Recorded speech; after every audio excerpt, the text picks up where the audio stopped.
and I'm just going to start with the theme music. Are you ready? Yes. Okay. Here we go. Misinterpreting all the movies that you've seen. You might not have seen all the movies we're misinterpreting. That's alright, that's okay. You're really smart, and that's fair play. Misinterpreting all the movies that you've seen. You might not have seen all the movies we're misinterpreting. That's alright, that's okay. You're really smart, and that's fair play. Misinterpreting. Hi. All right, you know. Hey. I have to keep myself from singing along.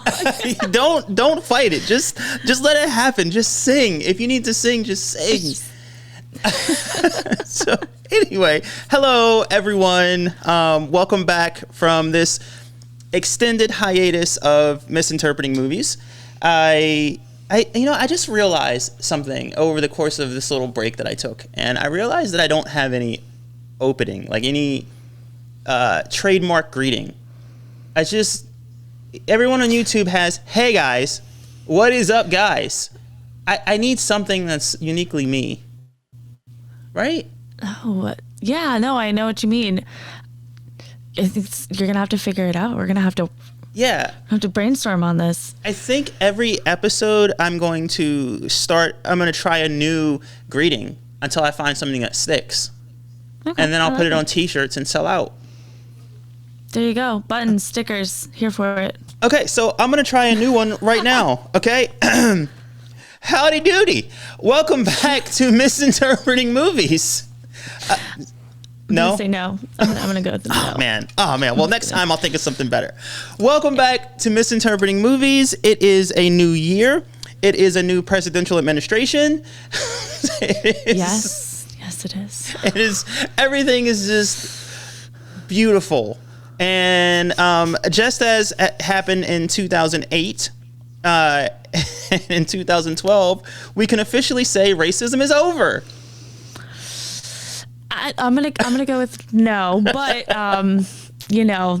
the head guy up there is at least not there. But that is I'm gonna go with that's a false statement. Okay, so we're just Sorry. we're just a little bit less racist than we were a few days ago. Yeah. All right, now that we've gotten that out of the way, I haven't even introduced you yet. So guest, go ahead and introduce yourself to my millions or tens of listeners. Hi guys, I'm Sarah Shalowitz. I work with Tyrese. I live here in Delaware for the moment, and I'm Tyrese and I. We like to talk, we like to chat, and I'm excited to be here and get to do that. Yeah, this is the perfect.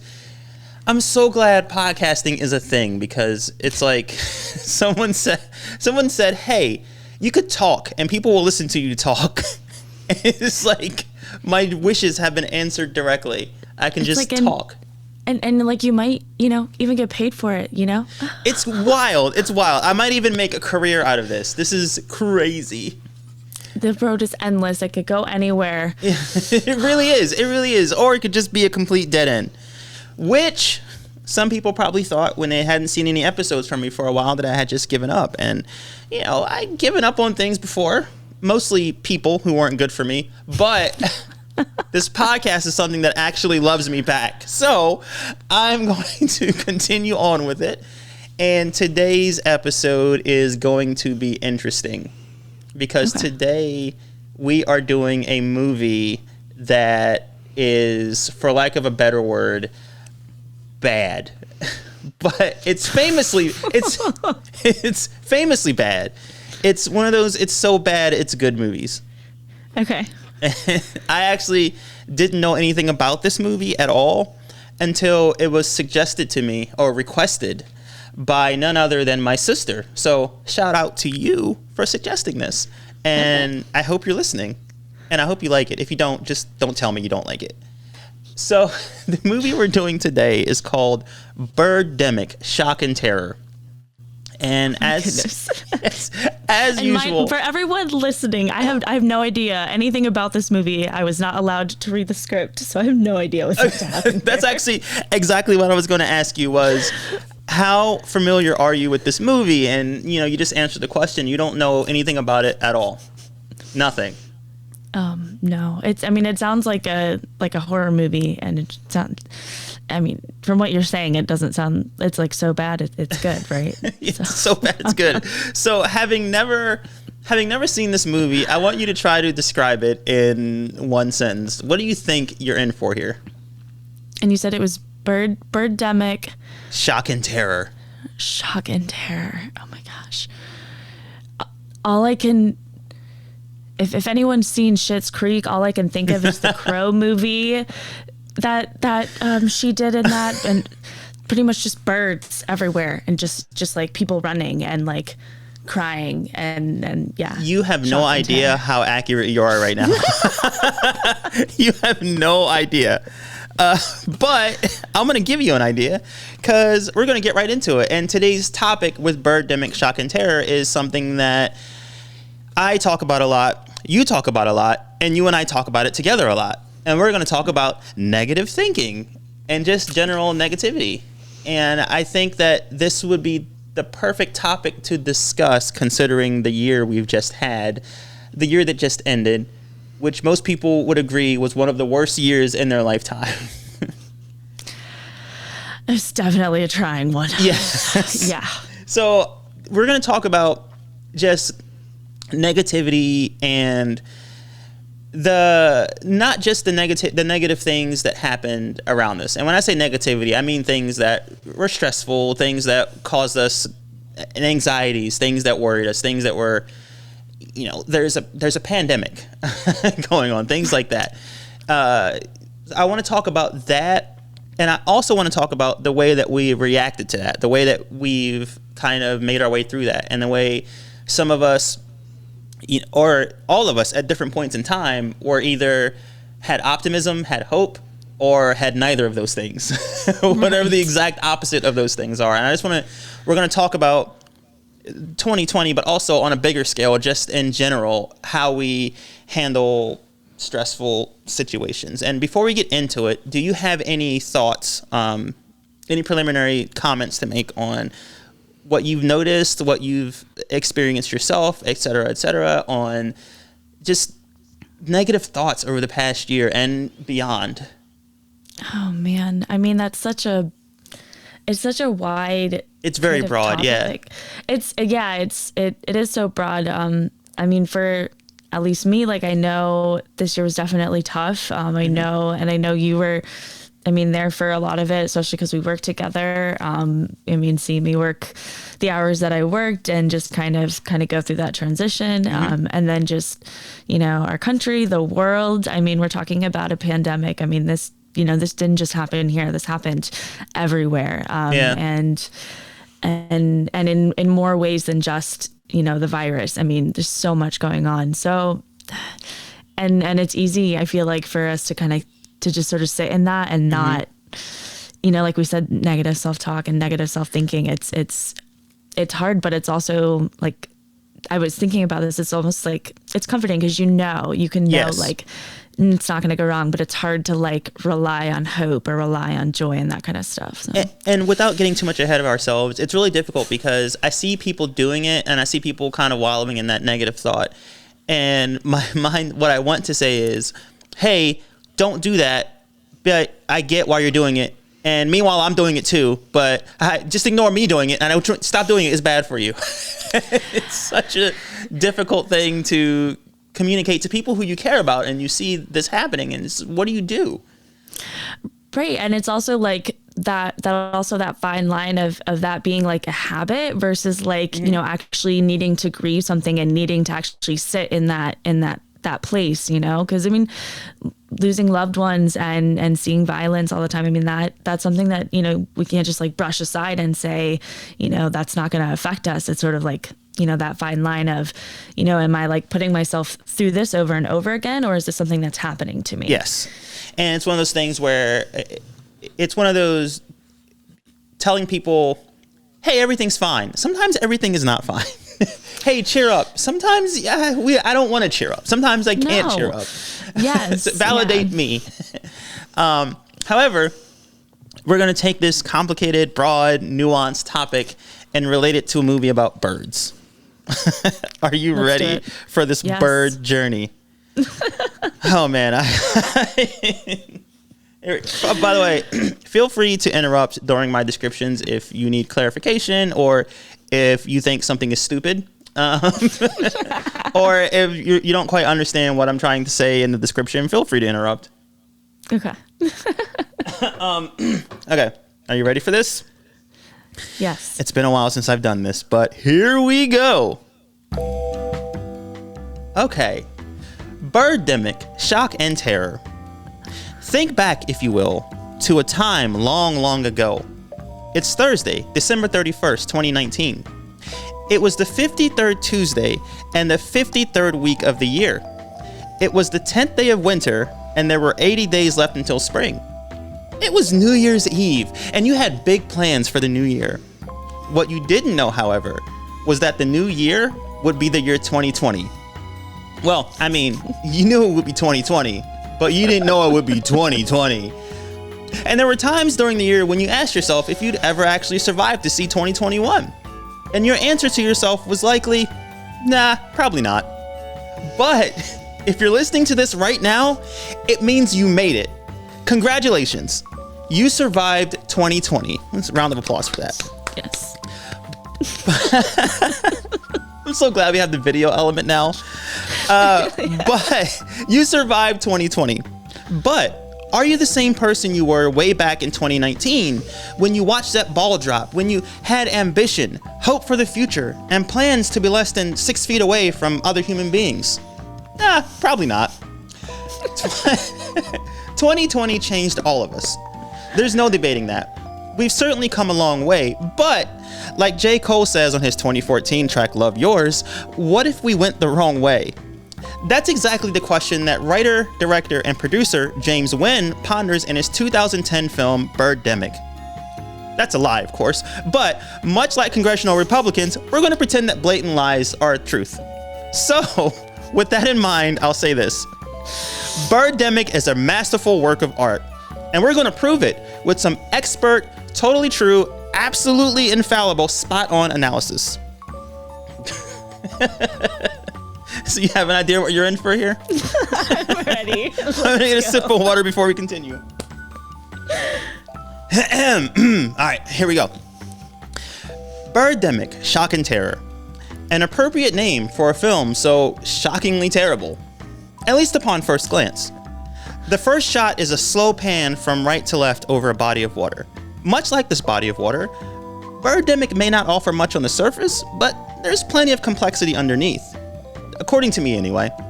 So, cut to a busy roadway with drivers and cars going about their daily business. The camera focuses, however, on one car in particular, a blue Ford Mustang. Vista blue, to be exact, according to MustangandFords.com. The car drives, and drives, and drives, and drives. This opening scene is so long, the intro music track has time to play through completely, stop, and then restart again 4 times. Kind of like when you linger too long on a PlayStation menu screen. Which is appropriate because the man who eventually exits the vehicle walks like an NPC in Grand Theft Auto Vice City. This man's name is Rod. Rod walks into a diner, finds a table, and studies the menu. But he can't focus on food because seated a couple tables over is a pretty girl, and he'd much rather read her like a menu because she's a much more appealing snack that he would just love to sink his teeth into. It's like a vampire. But as creepy as that previous sentence was, it's only about half as creepy as what happens next. Oh my gosh.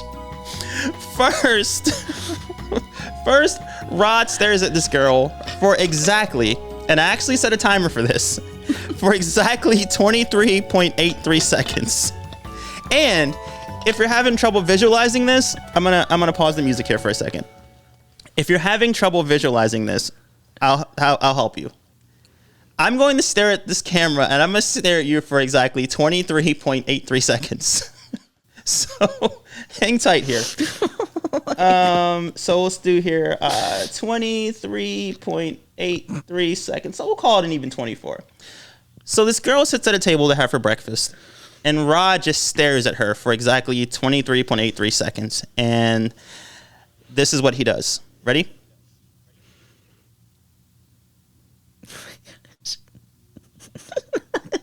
I feel like whenever we do this, we always play act the creepy stuff, Tyrese.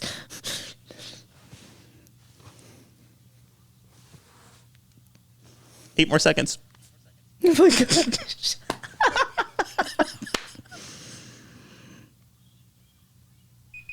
All right. So the girl finishes eating. Why do we do the creepy stuff? I think it's because it's funny It when is. we do it, but like, because we both know it's creepy. It's super creepy. So the girl finishes eating, stands up from her table, and walks past Rod on her way out of the diner. Rod, of course, keeps his eyes locked on her the entire time. Instead of staying in the diner to pay for his coffee and orange juice he's given, he runs out of there and chases the girl. I guess run isn't the right word because he still walks like a non-playable character. And chase isn't the right and chase isn't the right word either. I think stalk is more appropriate here. Eventually, like a lion stalking a buffalo in the African savannah, Rod catches up to his prey. He taps her on the shoulder. "Excuse me, miss, I don't mean to bother you," he says. Well, I don't know why it sounds like Obama in my story. It's a white dude, it's not Obama. He taps her on the shoulder. "Excuse me, miss, I don't mean to bother you," he says while bothering her. "I think I know you from somewhere." Eventually, we learn, or at least Rod reveals, that he remembers her from high school. She was in his English class, where he sat 2 seats behind her. He asks her what she's doing these days, and she tells him that she's a fashion model, to which he replies, while staring at her with dead eyes, "And you're a beautiful one, too." Oh my gosh. She tells him it was nice talking to him, but she's got to get going because she's got an important modeling audition coming up. She walks away at a noticeably quickened pace, presumably to get the heck away from this weirdo. Rod hates to see her leave, but apparently he loves to see her walk away because he stares at her for another 13.8 seconds. I feel like it's, you know, when you have to write a paper and you're just trying to add some fluff to add word count. Like, is that what the you know what I mean? That's what like, you just needed. This movie does a lot drive. of lingering on scenes a little bit too long, and like everything lingers a little bit too long, and it just gets super weird, especially his stares. So, Natalie walks away. So, wait, hold on. Where was I? Okay, so he stares at her for another 13.8 seconds. Then he jogs after her and yells her name. "Natalie!" Her name is Natalie. "I was wondering if we could keep in contact," he says. She says, "Sure." And they exchange business cards. Natalie walks away and gets into her car while Rod continues to stare at her for another 9.38 seconds. I really appreciate that you sat there. And I did. It was so weird that I had timed every single one. But, spoiler alert, all of this creepiness works, and Rod eventually, to use the technical academic terminology, claps those cheeks. But we're getting way ahead of ourselves. So let's talk about what this movie has shown us so far about this future relationship and how it relates to today's topic. Even though the film never explicitly or implicitly states this, we're going to assume Natalie initially wants nothing to do with Rod. He kind of scares her, and she's only being nice to him because she's afraid he'll murder her and wear her skin like a suit. You know, normal thoughts people tend to have when well-educated white male strangers stare at them for 47.01 total seconds and chase them out of a diner to tell them they're beautiful. In this misinterpretation, Natalie represents us. All of us. Me, you, everyone. Rod, on the other hand, is negativity. The point that I'm trying to make is Natalie should run far, far away from Rod, but she doesn't. She falls in love with him. So this movie then serves as a warning for what happens when we fall in love with negative thinking. And so we're going to break this analysis down into 3 parts. For this first part, I want us to define the topic. And we'll get more personal a little later.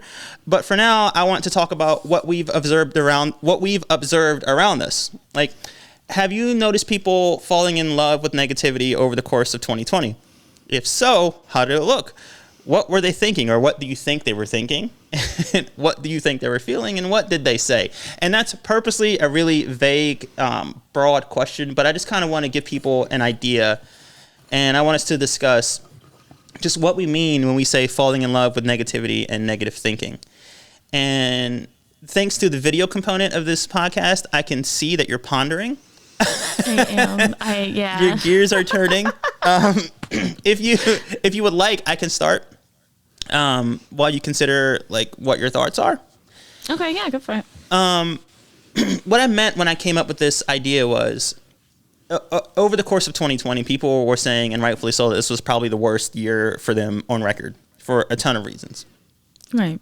But what I started to notice was people were starting to blame the year 2020 for so many things that were going wrong. And it was just, the start process seemed to be, well, it's just because it's 2020. You know, I dropped my cell phone and cracked the screen. 2020 strikes again. And everything started to get blamed on 2020. Like, I stared at a girl for 47 seconds and she called the police. There's 2020 again.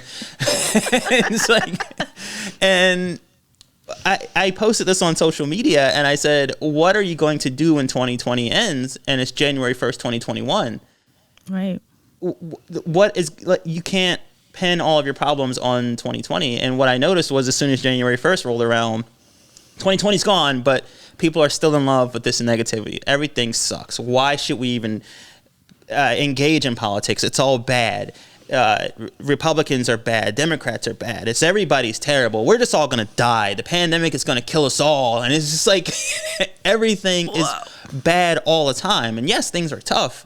But I started to notice people kind of, the negativity became the default. It became the default assumption. If you walk into a situation with no idea of whether it's good or bad, it's bad. Let's just go to bad as a default and hope that we're surprised. Right. So that's kind of what I mean. Have you? I know you've noticed that because we talk about it, but talk about how you've kind of your experiences with that. And I'm going to drink water while you do it. And I'm going to turn my mic down so no one hears me swallow because that's gross. I mean, there's so many examples like over the year of just, you know, people just getting into negative habits. I mean, between, you know, people at work, I mean, myself, and almost like where like that's the default, as if, you know, like it's, at least that's the known, and like, you know, like, okay, this is how it's going to go and it's just going to be this way. And it's hard. And I know, especially with the pandemic and a lot of like people not knowing, like, you know, it being hard to plan for the future. And that I understand being, you know, a way that's hard to continue to have that, like, not faith, but like, structure, and just being able to be like, okay, I know what I'm going to be able to do. And, you know, am I going to be able to take this trip or do that or whatever? But at the same time, like you said, it's like, that's also all stuff that's kind of going on outside of like, of you. And it's sort of, it's easy to continue to just think like it's always going to go this way, or it's not going to get better, or, you know, there's nothing that I can do. And it's like, I've seen a lot of people, myself included, like feel that way. And it's comfortable there, you know. It is, but it's dangerous. It's not a place you want to stay. I think that what I've noticed, and I agree with that 100%. And I think that you mentioned that comfort, and I think that what I've seen, and I'm going to talk about myself, and I want us to get more personal. Like in part 2, we're going to talk about ourselves, and in part 3, we're going to talk about how we kind of try to pull ourselves out of that, and how, like, what should you do when you see other people like traveling the same path that you travel? How much should you get involved? But that's coming up. But, you know, I think that comfort that you speak of is so important, because as bad as it is, at least it's a known. And not only is it a known, but it's also, if it's somewhat out of your control, then you don't have to own that responsibility. So if 2020 just sucks and it's just bad, well, I don't have to check my behavior, because what's the point? Everything is bad and it's out of my control. Right. And there's no like accountability. Yeah, and as scary as that is, well, yeah, it's scary, but like it doesn't say anything about me, because I'm free. I don't have any responsibility, so I'm not a bad person. Everything is just terrible. Or not. And when I say bad person, I mean that like if people don't want to put in the work to change and be better, it's easier to attribute that your shortcomings to some outside source of why things are bad. So if I was a terrible person to you and then you stop talking to me, well, 2020 strikes again. Sarah doesn't talk to me anymore. When really I'm just a jerk to you and I need to change my behavior. Right. You know, and I think that's comforting though if I never have to face accountability for my own actions. I just accept everything is terrible. So I've seen that a lot. And I just want to grab people by both shoulders, people who I love, and shake them and say, it doesn't have to be that way. But as we learned in Birdemic, you can't always do that. No. As much as you want to, you can't do that. Sometimes they exchange business cards and it just goes from there. Yeah. Right? And I don't know where it goes, but and you know what? And actually I said that Rod is negative thinking, but he's also the year 2020 in a sense. Like he's that, you know, and in this movie, Natalie has a lot going for her, and I think Rod kind of sucks. But I see a lot of people who have a lot going for them, and they don't need this negative Rod, and yet they still fall in love with this creeper who was staring at them while they were just trying to eat French toast. And it's why? Like, why? What are you doing? No. But yeah, it is very, very frustrating. And I actually, for this episode of the podcast, I felt like I did more writing than I usually do. And I think I still think I did, but I don't know. But when we get into the personal parts, I know that you and I are going to have a lot to say. Right. So I can tell there's so much that you wanted to say, like in your own story, and I know that you want to just. I can see it. I can see you now, so I can see it all wanting to come out of you. Like well, and you know, like I also have a lot of trouble staying on task and like focused, especially when it comes to what we're talking about. Because like I'll start over here, end up over there, maybe come back here. So just it's totally fine. Like just help me remember. We're not getting that deep yet. Well, wait a second. I'll tell you what. Here's what I'll do. I'll read through the next block, and then when we get to the next block, let me skip ahead a little bit here. This is when we start to talk about our own personal experiences with it, and we can get more into detail. You can get as wild as you want. And then after that, we're going to talk about what we're doing to kind of combat that within ourselves, and how much effort we should put into helping others. Because you can't help people who, you know what, I'm going to save that. I'm getting ahead of myself. I need to keep myself on task. We got this. So do you have any final thoughts on the topic itself and just a general overview? And I'm asking you this because I want to know, and also I need more water. So I need you to help fill some dead air for me. Okay. Ooh. Then there's pressure. Goodness gracious. I know I'm the worst. The worst. Goodness gracious. And now I'm just gonna say for about 10 seconds here. At least it wasn't 24 seconds. I'm blank now. It's gone. I'm nothing. It's like dust bunnies up here at the moment. It's okay, because guess what? I am back. All right, so let's get into the second part of this analysis of Birdemic Shock and Terror. And I'm going to bring the music up slowly here. I love this song. I do. I like it a lot. Okay, so in the next scene, or rather the next scene that matters, Rod is at work trying to close a sale with a client. He offers the client a 50% discount on the sale, which the client accepts. Rod makes the sale and closes the deal. He pumps his fists and yells, "Woohoo!" This gets the attention of the only other person in his office, his friend Rick, who asks what Rod is so excited about. Rod answers that he just completed the biggest sale of his career. $1 million. Of course, Could have been $2 million if he hadn't offered a 50% discount, but apparently the company is fine with losing out on $1 million. Oh my god, yeah, no. we cut back to Natalie, who receives a phone call delivering some very good news. The audition she mentioned earlier, it went really well, and Victoria's Secret wants her to become their CoverGirl model. Wow. I know. Next, the film cuts between Natalie and Rod in their respective cars talking to each other over the phone. Rod tells Natalie that he made a big sale. Natalie tells Rod that she got a gig as a Victoria's Secret model. Rod tells Natalie that he thinks she'll look great in lingerie. A long, awkward pause follows. Rod suggests that they get dinner to celebrate her new job. She, for some reason, agrees. Okay. A few other things happen that really don't matter. Rod plays basketball. He and his friend complain about the weather. There's news of a wildfire, followed by a news report about auto racing, followed by a solar panel consultation. Stay with me here.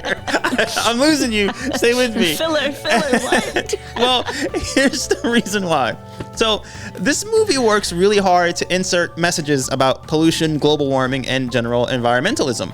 But since we're mostly ignoring the actual meaning of the movie, we're going to ignore those scenes too. Okay. Let's get right to the scene where Natalie and Rod have lunch. Rod explains to Natalie that he actually owns stock in the company he works for. If the company gets bought out, which is likely to happen, Rod will, quote, exercise that stock option, cash out, and walk away with tons of cash. Natalie, on the other hand, asks Rod how he feels about starting a family and having kids. Okay. Later, the company Rod works for is indeed bought out for $1 billion. Holy shit. But that's not all. Rod comes up with an idea for a green tech startup company. He requests and receives $10 million in funding. But that's not all. Rod takes Natalie out to dinner where they profess their love for one another. And Rod admits, I was so lonely until now. Aww. I know. So lonely. I know, it's kind of weird that he says that. So Natalie tells Rod that guys are usually only into her because of her looks. And most of them are only looking for sex. But he's different. He's a real gentleman. He respects her.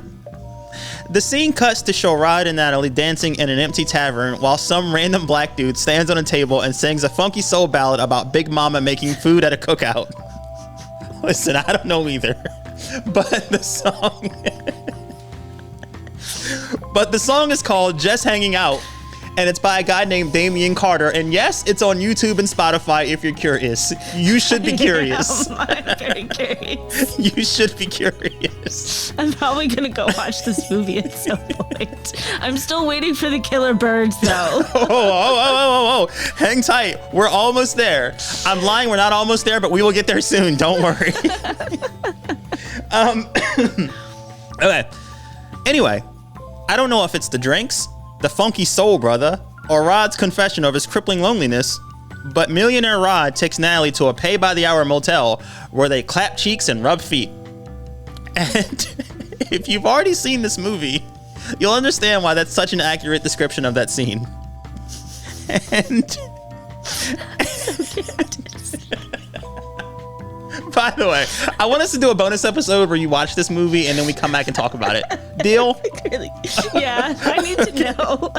Okay. What? So, we're going to stop there because after this scene, the movie takes a major turn. Okay. So, the first part introduced us to Rod and Natalie being introduced to each other. This part showed us how their relationship blossomed over time. To summarize, Rod chases Natalie out of a diner because she's hot. Rod tries to have sex with Natalie after their first date. Natalie falls in love with Rod because he's not interested in her looks or her sex. I don't know if I mentioned that. After the first date, he tries to go up to her room and she says, I'm not that kind of girl. So he tries to have sex with her after their first date. She falls in love with him because he's not interested in looks or sex. On the surface, this doesn't make sense. But maybe that's the point. Natalie is very clear about what she's looking for in a partner. Rod is the exact opposite of all of that. she falls in love with him anyway. Now, we could chalk this up to the fact that this movie was written by a man, but, well, that's probably exactly why. But let's look at it differently. Remember, Natalie represents all of us. We are Natalie, and Rod is negativity. Natalie falls in love with Rod, even though he's the opposite of everything she actually wants. And sometimes we find ourselves falling in love with negativity, even though we don't really want it. And just like the Birdemic storyline, it doesn't make any sense. But it happens. So I want us to talk about ourselves. And I want us to share some personal stories about times we found ourselves falling in love with negativity. I want to talk about our goals, our dreams, our desires, and how negativity keeps us from achieving all those things. Yet, we still end up in a cheap motel with it, rubbing feet and engaging in a makeout session where our kisses sound like someone stirring a giant pot of macaroni and cheese. Why did I write that? So, let me go back. What is wrong with me? Okay. Okay. So, I want us to talk about ourselves, and I want us to share some personal stories about the times when we found ourselves falling in love with negativity. I want to talk about our goals, our dreams, our desires, and how negativity keeps us from achieving all those things. Yet, we still end up in a cheap motel with it, rubbing feet and engaging in a makeout session where our kisses sound like someone stirring a pot of moistened macaroni and cheese. Jeez. Like Rod and Natalie. Whew. I totally forgot that I written that line. Good. I don't think I heard the moistened part on the I didn't say it the first time. I couldn't get it out. That added an extra layer of like, whew. It is the loudest kissing noises I've ever heard in my life. I'm like, what is this movie? I can recreate it for you if you like. So No. I mean, if you have the sound ready to go for it. I was just gonna recreate it myself. So they get on the bed. I need some. I don't have any like sex scene music. All I have is this. So they're in the bedroom, and I gotta lower my voice a couple octaves so it sounds like. So they're in the bedroom, and they're on the bed, and he gently places her on the bed, and they lock lips, and they start to make out, and it sounds like this. And then the camera slowly pans down where you see them kick off their shoes and rub their feet while making out like this.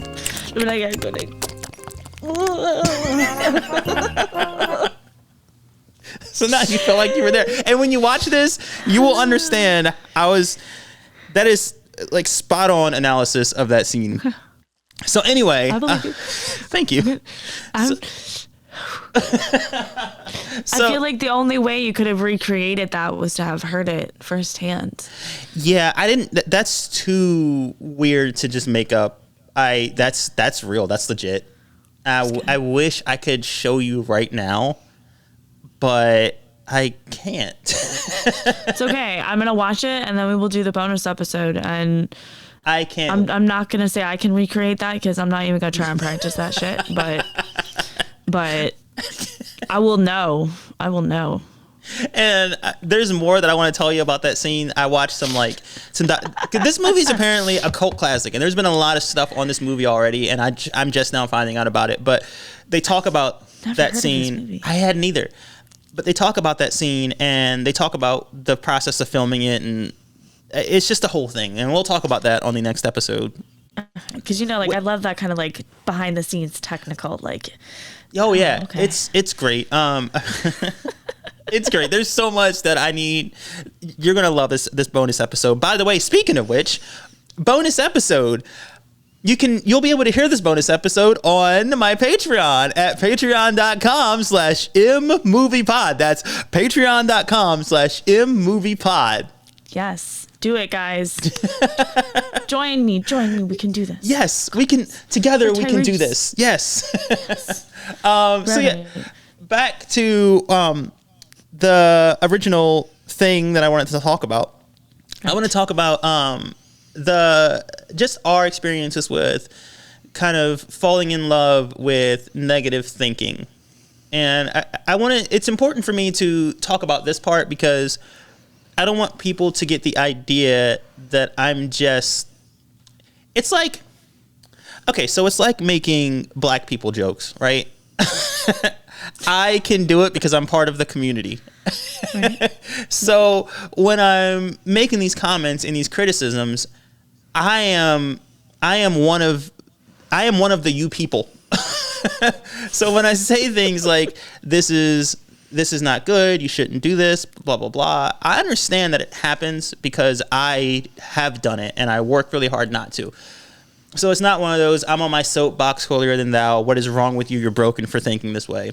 It's right. Hey man, I get it. But I get it. So I want to talk about the times when we've gotten it, and just we're gonna, like I said, next time, the next block, we're gonna talk about moving on from it. But first, I want to talk about just being in it. So if you could share some of your experiences with why is it so appealing to just hate everything, not hate everything, but just sitting in the burning room like the "this is fine" dog. Why is that so appealing? What is it? If I'm like being fully honest with myself, even, I mean, a big part of it is aside from like having dealt with my own like mental health issues, like it's like not having to feel that like to need to do something about it, or that it's almost like that powerlessness of feeling like you can't do anything about it. And that almost like, I don't want to say like gets you off the hook, but it's safe there. There's no putting yourself at risk. There's no like, and people, and something I've definitely learned over the last year is like, it doesn't always feel comfortable to do things that you're afraid of, to do, things that are good for you even. It's not always comfortable, and sometimes that, uncomfortability can be scary, and it can paralyze you, and you feel like you can't go anywhere with it. And that's something I definitely have done a lot of. And some of it is like, people telling me like, oh, you're not very good at this, or, you're not too great at that. And then, more so like me internalizing that and me saying like, oh, you don't have the motivation for that, or you don't have the discipline for that. And sort of letting those negative self thoughts and just that like sort of voice in your head, like take the reins. And it's almost easier to do that because you know what that person's going to say, right? Because that's you, and the parts of yourself that you don't necessarily feel love for, or that you don't, Yeah. And the thing about it that's really, and you can disagree or agree, but this is something that I've noticed, and I could be wrong because I can't do the research to ask people these questions because, but what I found is the people who are most critical of, let's use you as an example. If you're doing something that's benefiting you, regardless of it doesn't matter what it is, but it's something as small as if you are painting, or if you are trying to, I don't even know, like it's January. A lot of people are doing like making New Year's resolutions to work out. Whatever it is that's benefiting you and not hurting anyone else. Like it could be anything at all. A lot of people I'm noticing are, I'll give you another example. If you decide, you know what, I really want to get into basketball, you're going to find most likely a guy who is going to criticize your knowledge of basketball. You don't know about basketball. What do you know? And it's always people who are critical of something that you want to do. And what I think I found is the people who are most critical of a thing that someone's doing that doesn't hurt anyone are usually the most insecure in themselves. Right. So if you're doing something that just benefits you and it doesn't hurt me, why would I criticize you and try to stop you from that? It doesn't, to me, it's never made sense to me. Right. I've struggled with things before, but that being mean to someone who is just trying to find their way, it's not cool. And what I found is the people who are most critical of that are the ones who are most insecure about themselves. And in my mind, it's like we don't have to fight. We can just work together. We're all struggling with things. Let's just work together. Like, don't. Yes, it's and that's something like, and I feel like I don't know if we've ever necessarily talked about it, but that like idea of there's a difference between like just completely putting somebody's thing down and just being like you can't do that or whatever, and being on their team and being like that voice and being, because it's not like you don't ever ask me like, hey, what did you think of this episode or whatever, and it's like I'm gonna give my honest opinion of like I really liked that could have done some work, but it's different than being like you shouldn't do podcasts. Like that's stupid.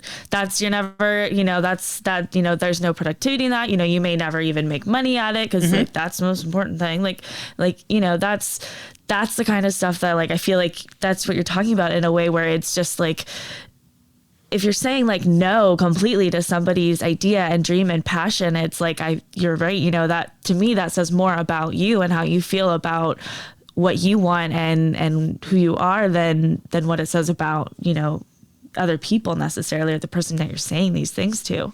Yes. And I have an excellent point to make to add to that. However, one of the batteries in the equipment that I use just died. So I will use this opportunity to play an ad while I change this battery, and then I'll be right back.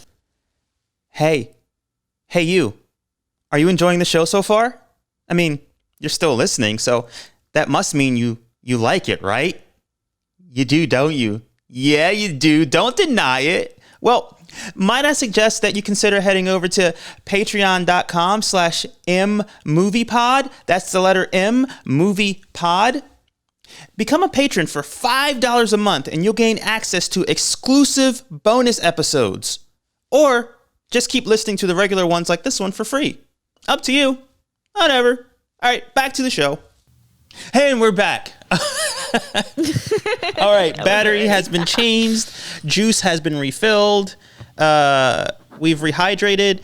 And now we can talk about why I suck. Not really. But we left off with you talking about what it would be like if you criticized the podcast and said, the podcast sucks and to try to put me down. What's funny because if I am in love with that negativity, you may... that was my cat jumping off. That is excellent.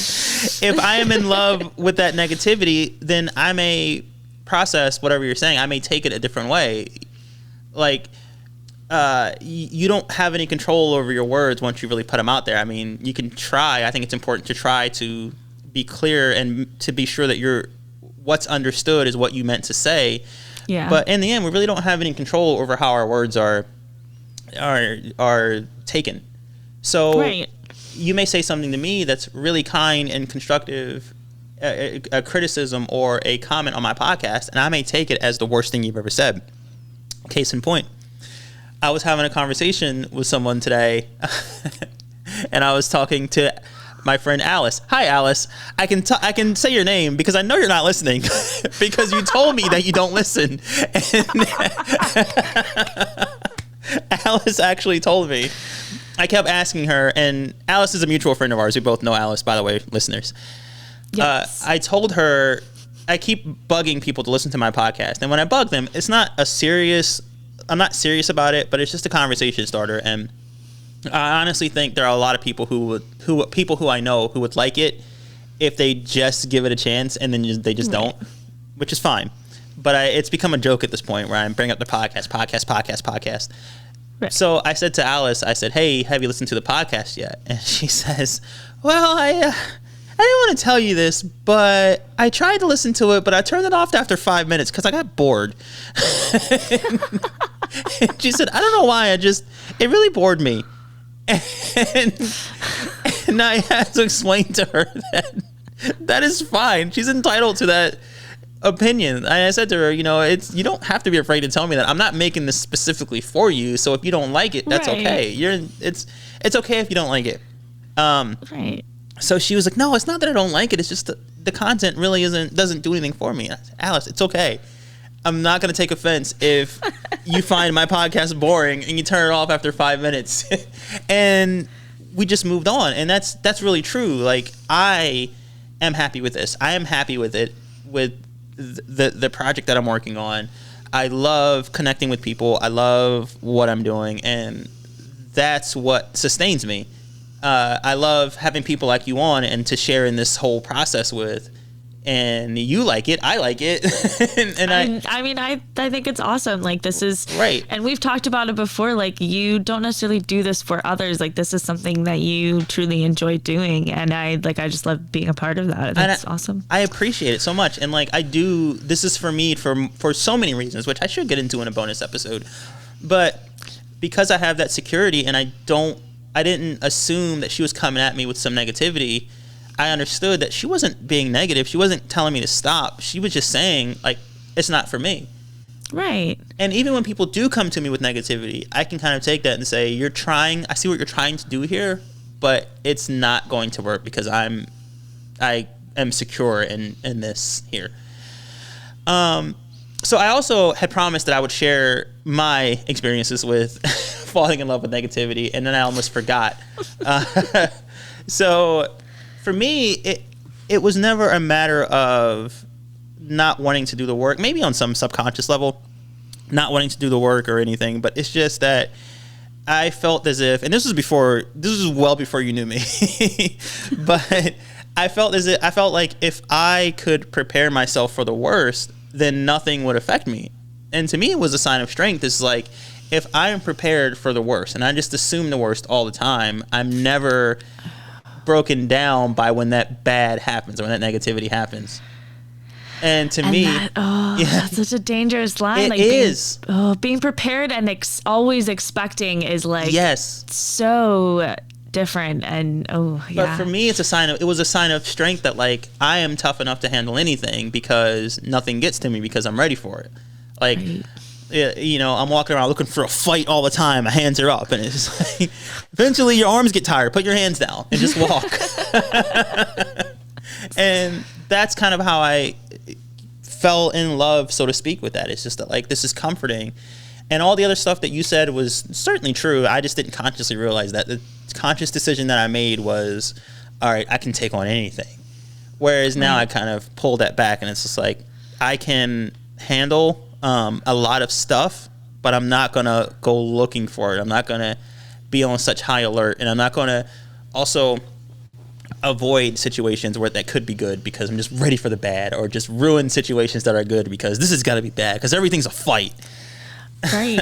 And I think to add on to what you're saying about, like, that always being ready and how you kind of transitioned into, like, there's a lot I can take, and that's something I've also realized as part of that negative self-talk is it's not coming from that place of love in yourself. It's comparing, especially for myself, was comparing myself like, oh, well, this person can work 2 jobs and do this and do that and they're fine. And it's like, well, why am I not okay? Why?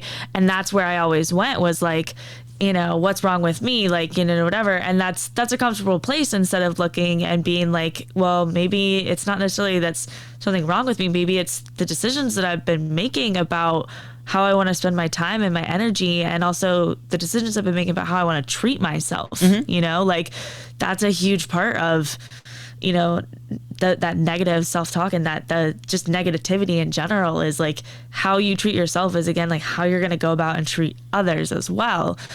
Yeah. And it's such a, like, it's such a spiral, right? Like, it's such a, how can I put this? I had a thought and it just flew away out of my head.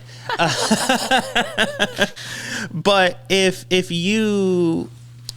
always say that the energy you put out is the energy you get back, right? So yes.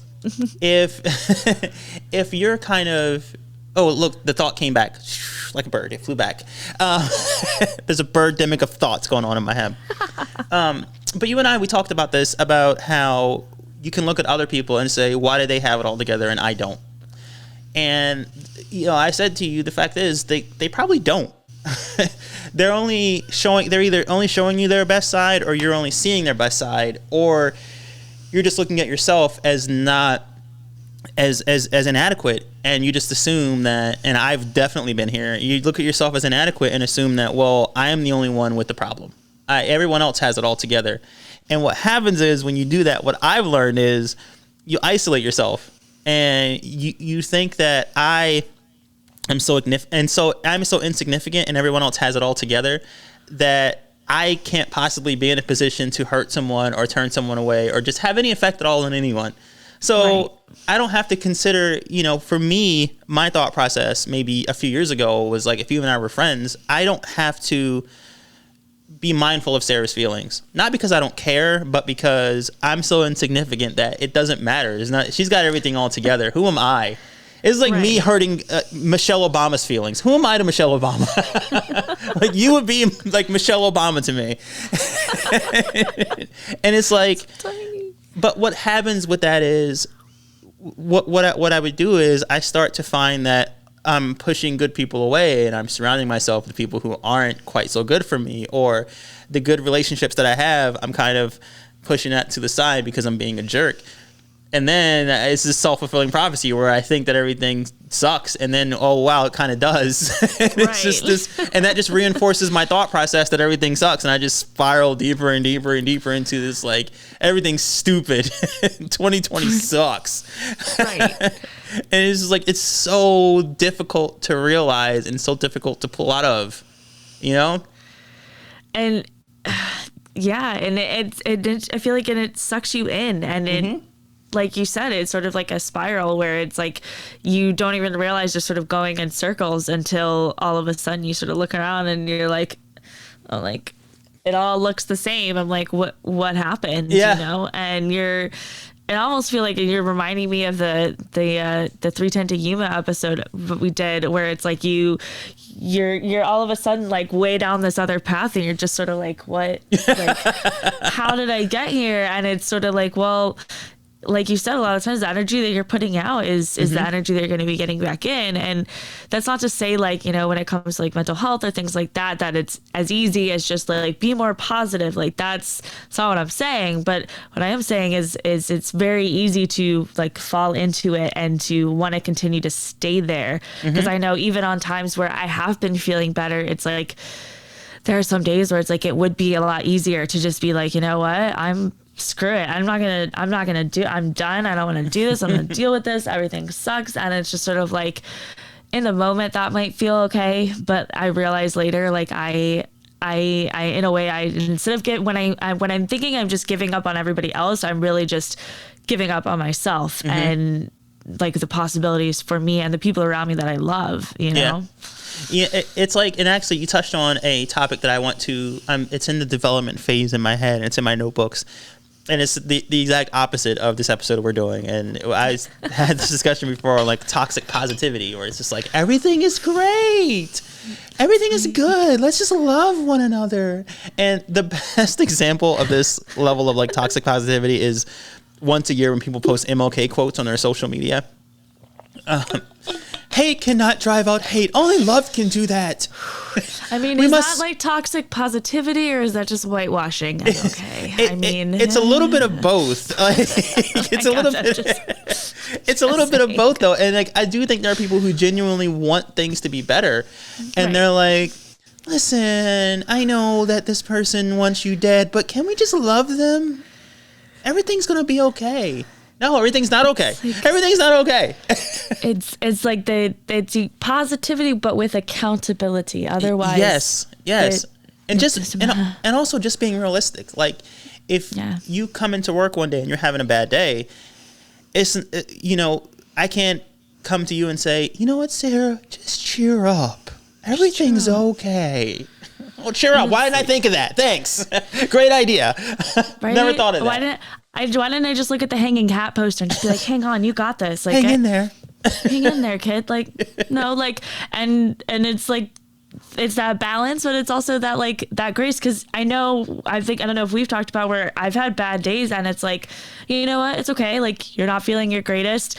And part of that, like, not falling into the negativity is also allowing that grace for it and to be like, hey, you know what? Like, you're not feeling your greatest. You're not, maybe you are tired. You didn't sleep all the night before, whatever it is, like, and be like, okay, having grace and love for yourself and being like, you know what? Maybe I need a nap today. Maybe that is a way that I can care for myself. And instead of being like, gosh, why are you so tired? Why don't you do anything? You're so lazy. Like, it's. Well, you and I always talk about how perfection doesn't exist.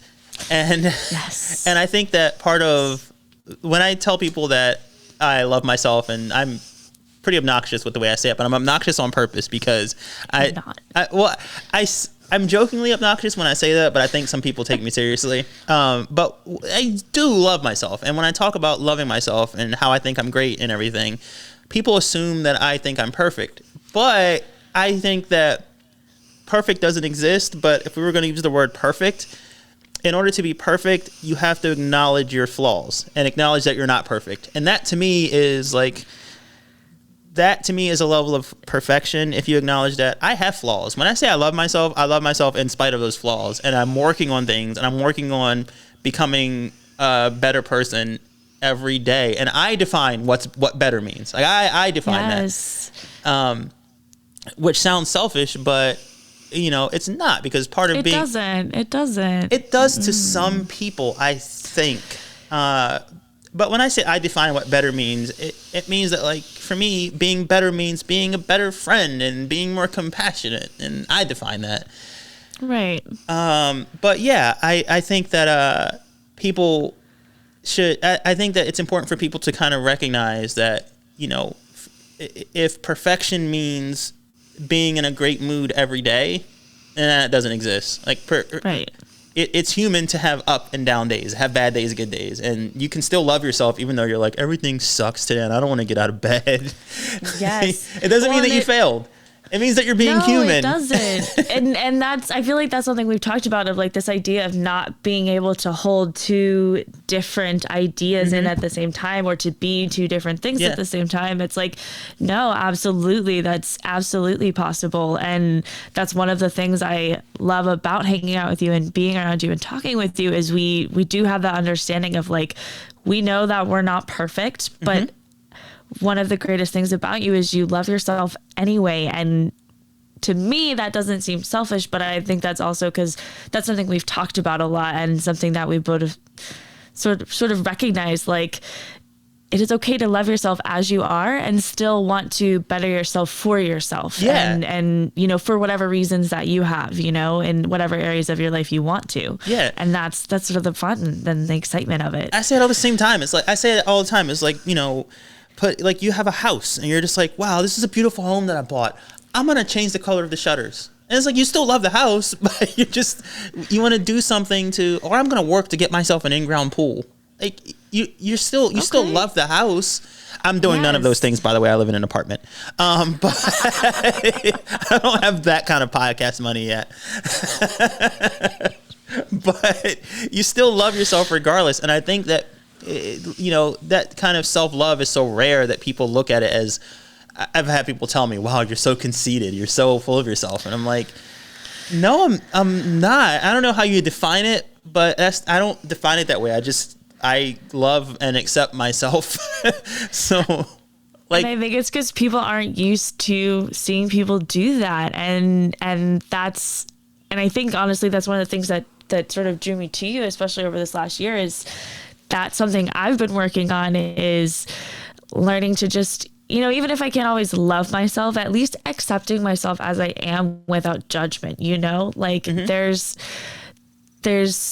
so much around us that says, like, do this, do that. And I know we've talked about, like, you're never going to make everybody happy, because everyone, no matter at what stage of the journey you are on, somebody is going to have something to say about what you're doing.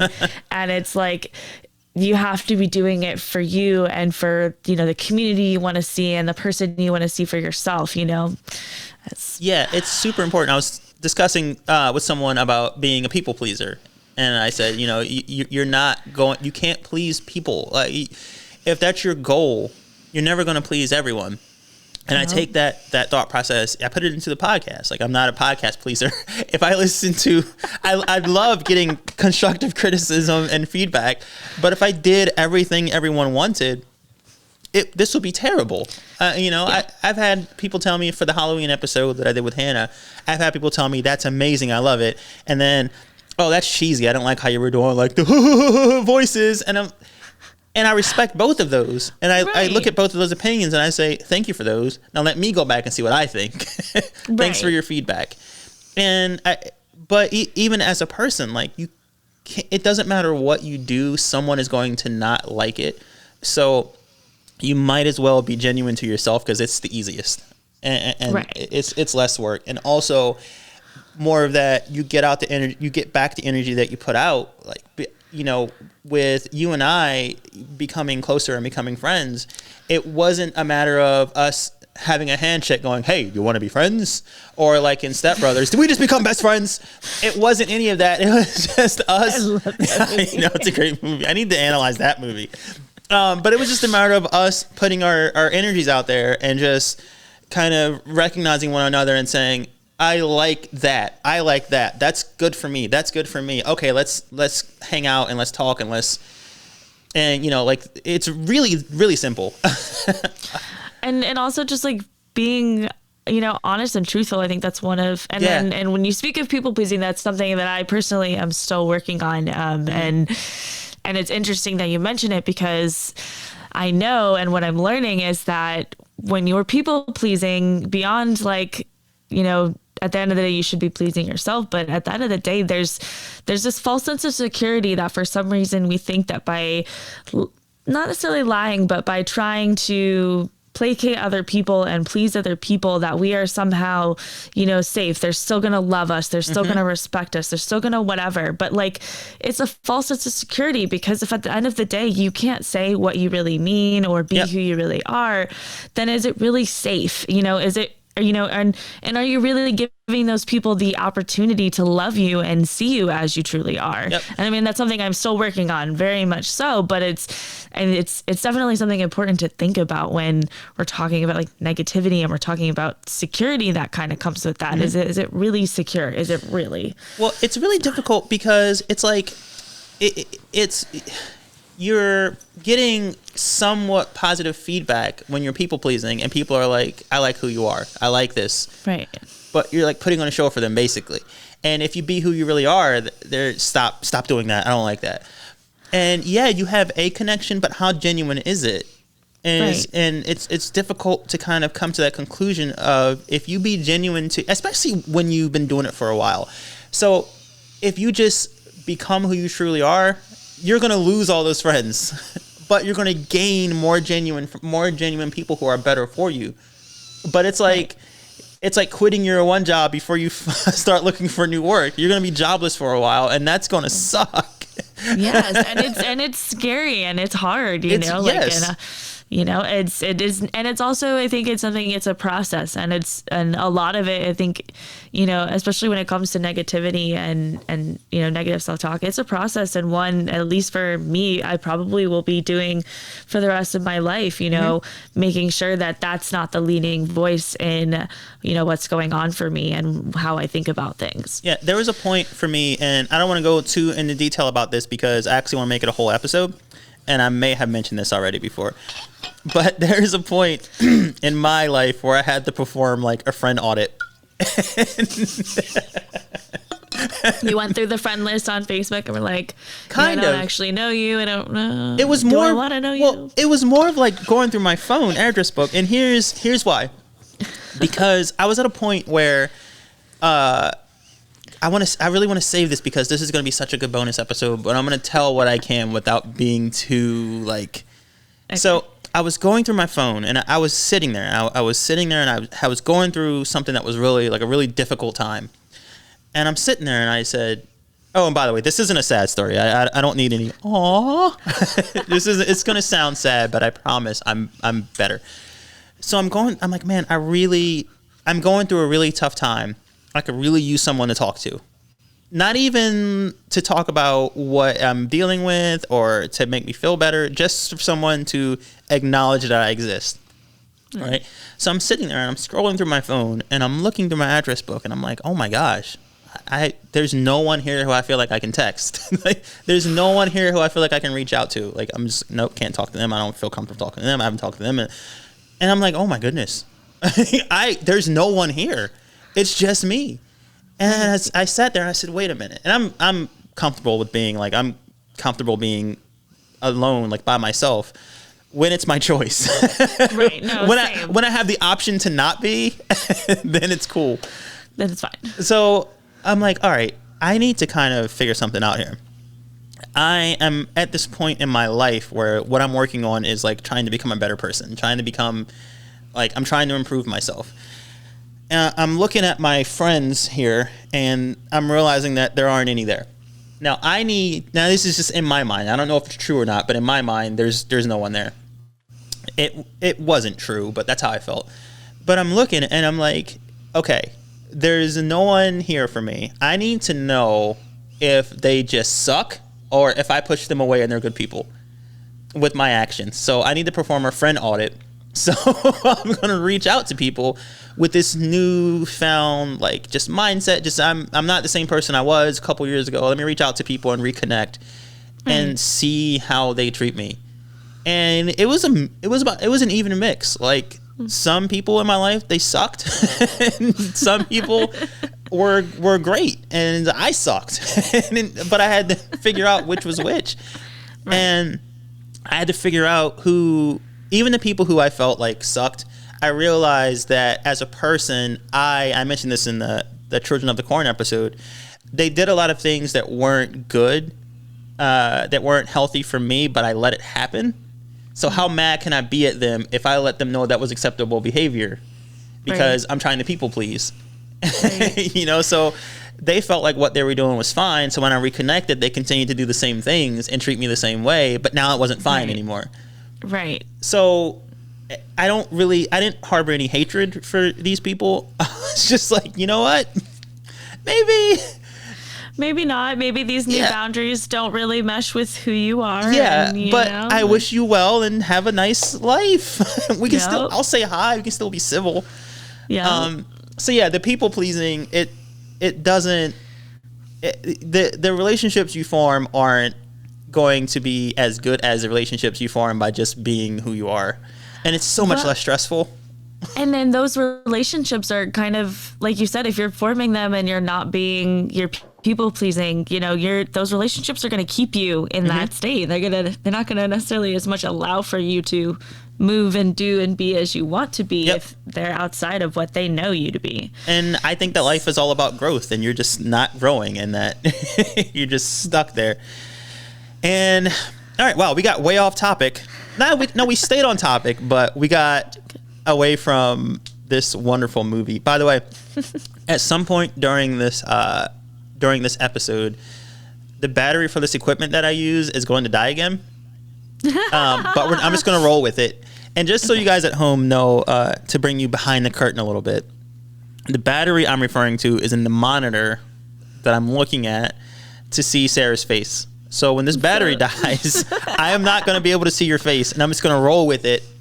Okay. And I'm just going to look at you and smile and nod, and hope that no one knows that I can't actually see you.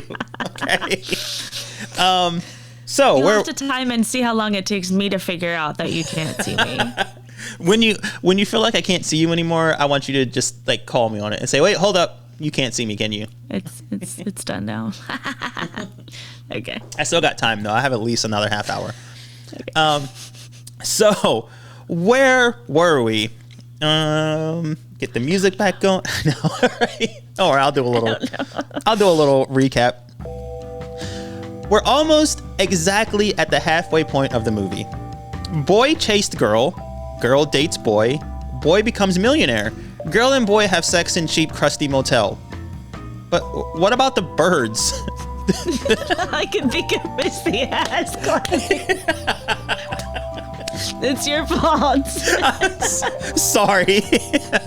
I cannot wait for you to watch this movie. Okay, so boy chased girl, girl dates boy, boy becomes millionaire, girl and boy have sex in cheap, crusty motel. But what about the birds?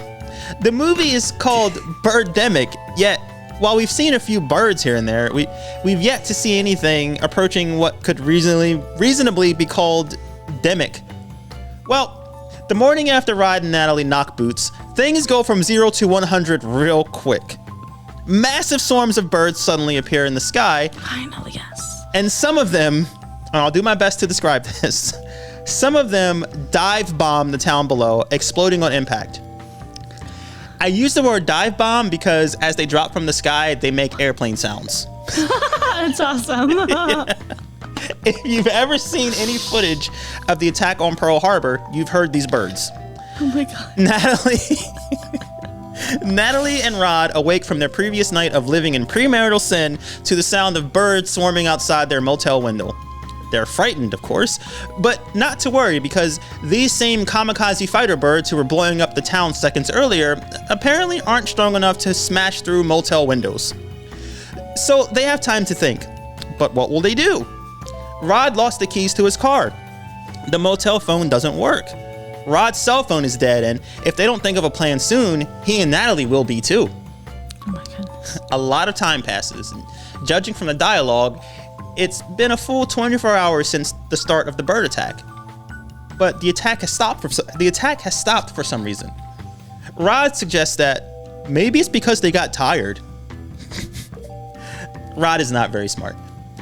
They leave their room and run to another room a few doors down where they meet another couple, a dude named Ramsey and his girlfriend Becky. Later on, Becky dies while taking a dump in a bush. Spoiler alert. Pretend you didn't hear that. Rod tells Ramsey he's lost his car keys. Ramsey says it's okay because he has a van and they're more than welcome to join him and Becky. But first, says Ramsey, before going out into the world, they're going to have to find something they can use to protect themselves from the birds. After scanning the room, Ramsey finds that something. Can you guess what that something is? What did they use to protect themselves from birds? I'm just thinking like a racket. Swing. Close. Wire clothes hangers. He gives everyone a hanger. I'm not making this up. He gives everyone a wire clothes hanger and they all go outside. Becky tries to open the van door, but the door is stuck. While she struggles, birds appear. They attack. But Rod, Natalie, and Ramsey swing their clothes hangers with reckless abandon, keeping the birds at bay just long enough for Becky to figure out how to open the door. They get into the van and peel out of the parking lot. Rod drives while Ramsey hangs out of the passenger window, firing a machine gun into the sky. Oh yeah, they have guns now, by the way. Later, while driving, they had guns this whole time, and they resort to clothes hangers. Okay, cool. Later, while driving, Ramsey notices two disabled vehicles off the side of the road. He utters one of my all-time favorite lines of dialogue in cinema history. Quote, "Hey, there's dead people on the side of the road. Let's go see if there's any survivors." End quote. And there actually are survivors. 2 of them to be exact. A young boy and a young girl whose parents have been killed by birds. They rescue the kids, using their high-powered rifles to fend off an incoming bird attack. They stop at a convenience store, picking up food, water, and other supplies, using their high-powered rifles to fend off another incoming bird attack. Then, knowing they're under constant threat of exploding birds that could attack at any moment, they find a picnic table in a public park and sit down for an outdoor lunch. While I can still see you and I can see your face, it's wonderful. While there, Rod and Natalie spot an old man standing by himself. They approach the old man, but he tells them to stand back and go away. They go away. They don't go away. They step closer. He tells one of them again to go away. Rod, apparently not understanding how consent works, tells the man he just wants to talk. The man responds, "Oh, you just want to talk? All right." The man's name is Dr. Jones. Dr. Jones is an ornithologist, which is, quote, a person who studies or is an expert on birds. Right. The group has a lot of questions for Dr. Jones, and Dr. Jones has all the answers. "Why are these birds attacking us?" asks Ramsey. Dr. Jones, bird expert, shoves his hands into his pockets and replies, I don't know. Okay, maybe he doesn't have all the answers. Or does he? Because after telling the group that he doesn't know, he then proceeds to tell them exactly why the birds are attacking. Now, the dialogue here is important. Unfortunately, copyright law prevents me from playing it for you. What I can do, however, is recreate it myself. Okay, so I'm gonna stop the music here. There is a dramatically triumphant soundtrack that plays underneath this scene here. Okay. And I don't think I have anything dramatically triumphant in my little mixer here. Let me see. Is that dramatically triumphant? I used this for the election episode. I mean, I would say like that's pretty close. In my mind, I was like, if I could make a trumpet sound for you, I would, but I'm not able to do so. You know what? I'm just gonna go with we're gonna do this a cappella. Hey, first I gotta get some juice. This is like the important scene in the movie that explains what's happening. I feel like I should close my eyes so I can like visualize. If that's what you want to do, there isn't much to visualize. It's just a man standing there with his hands in his pockets, talking to people at a picnic table. So, I am going to play the part of Dr. Jones, and I'm going to play the others as well. My apologies in advance, because I am not very good at doing different voices. But here goes. Ramsey asks why the birds are attacking. Dr. Jones says he doesn't know. And action.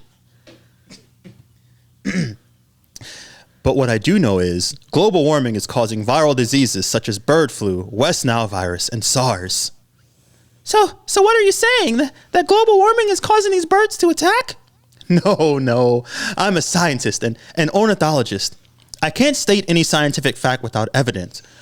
But there is scientific evidence to show that because of our burning of fossil fuels and creating greenhouse gases, which is causing global warming, it's raising the temperature of the seas. And species like the krill are dying. So many bird species can't find food, like the neritic krills. So they eventually starve and die and wash up on the shore. There's also evidence that global warming is interrupting the birth, mating, and migration cycles of many species. In fact, in the last few years, 40 species have become extinct because of global warming. However, there is an interesting research that in prehistoric times, birds did attack cavemen. They used to claw at their eyes and skull. They'd either leave them for dead or then come back because their injuries were so bad and finally finish off the kill. So, if they attack me, he says as he shows them a gun he's got hiding in his coat, I've got a little present for him. Puts the gun away. Well, you certainly know a lot about birds. Well, I should. I'm an ornithologist. I study and work with birds for a living. You should come with us. It's safer. I don't need protection. I can take care of myself. I've got my truck and my trailer. Besides, I'm not worried about the blackbirds. They're not the dangerous animal. It's the human species that's the dangerous and menacing and terrifying animal. Because of his fossil fuels and related activities, he's causing global warming. It's killing life and Earth itself. It's the human species that needs to quit playing cowboy with nature. We must act more like astronauts, spacemen, taking care of our spaceship Earth. Well, nice meeting you. Good luck. And the scene ends.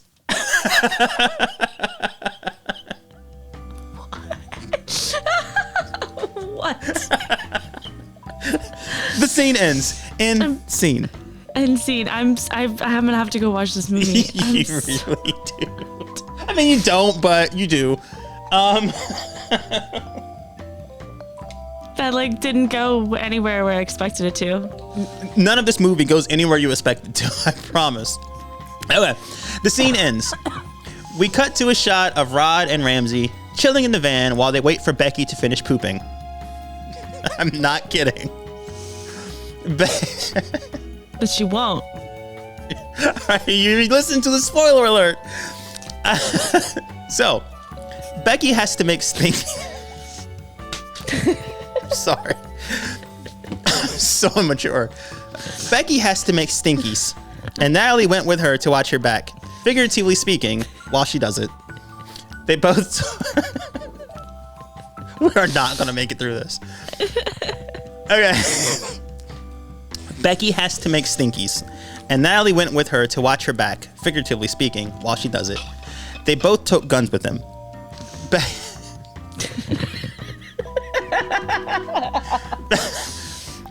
Becky finds a good spot in some bushes, and, toilet paper in hand, she squats to drop a deuce.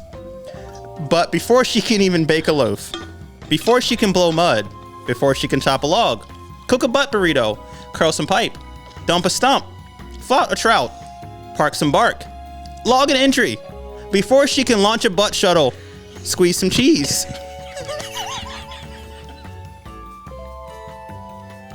Sorry, you were so close. Squeeze some cheese, unloose the caboose, slop some bum sludge.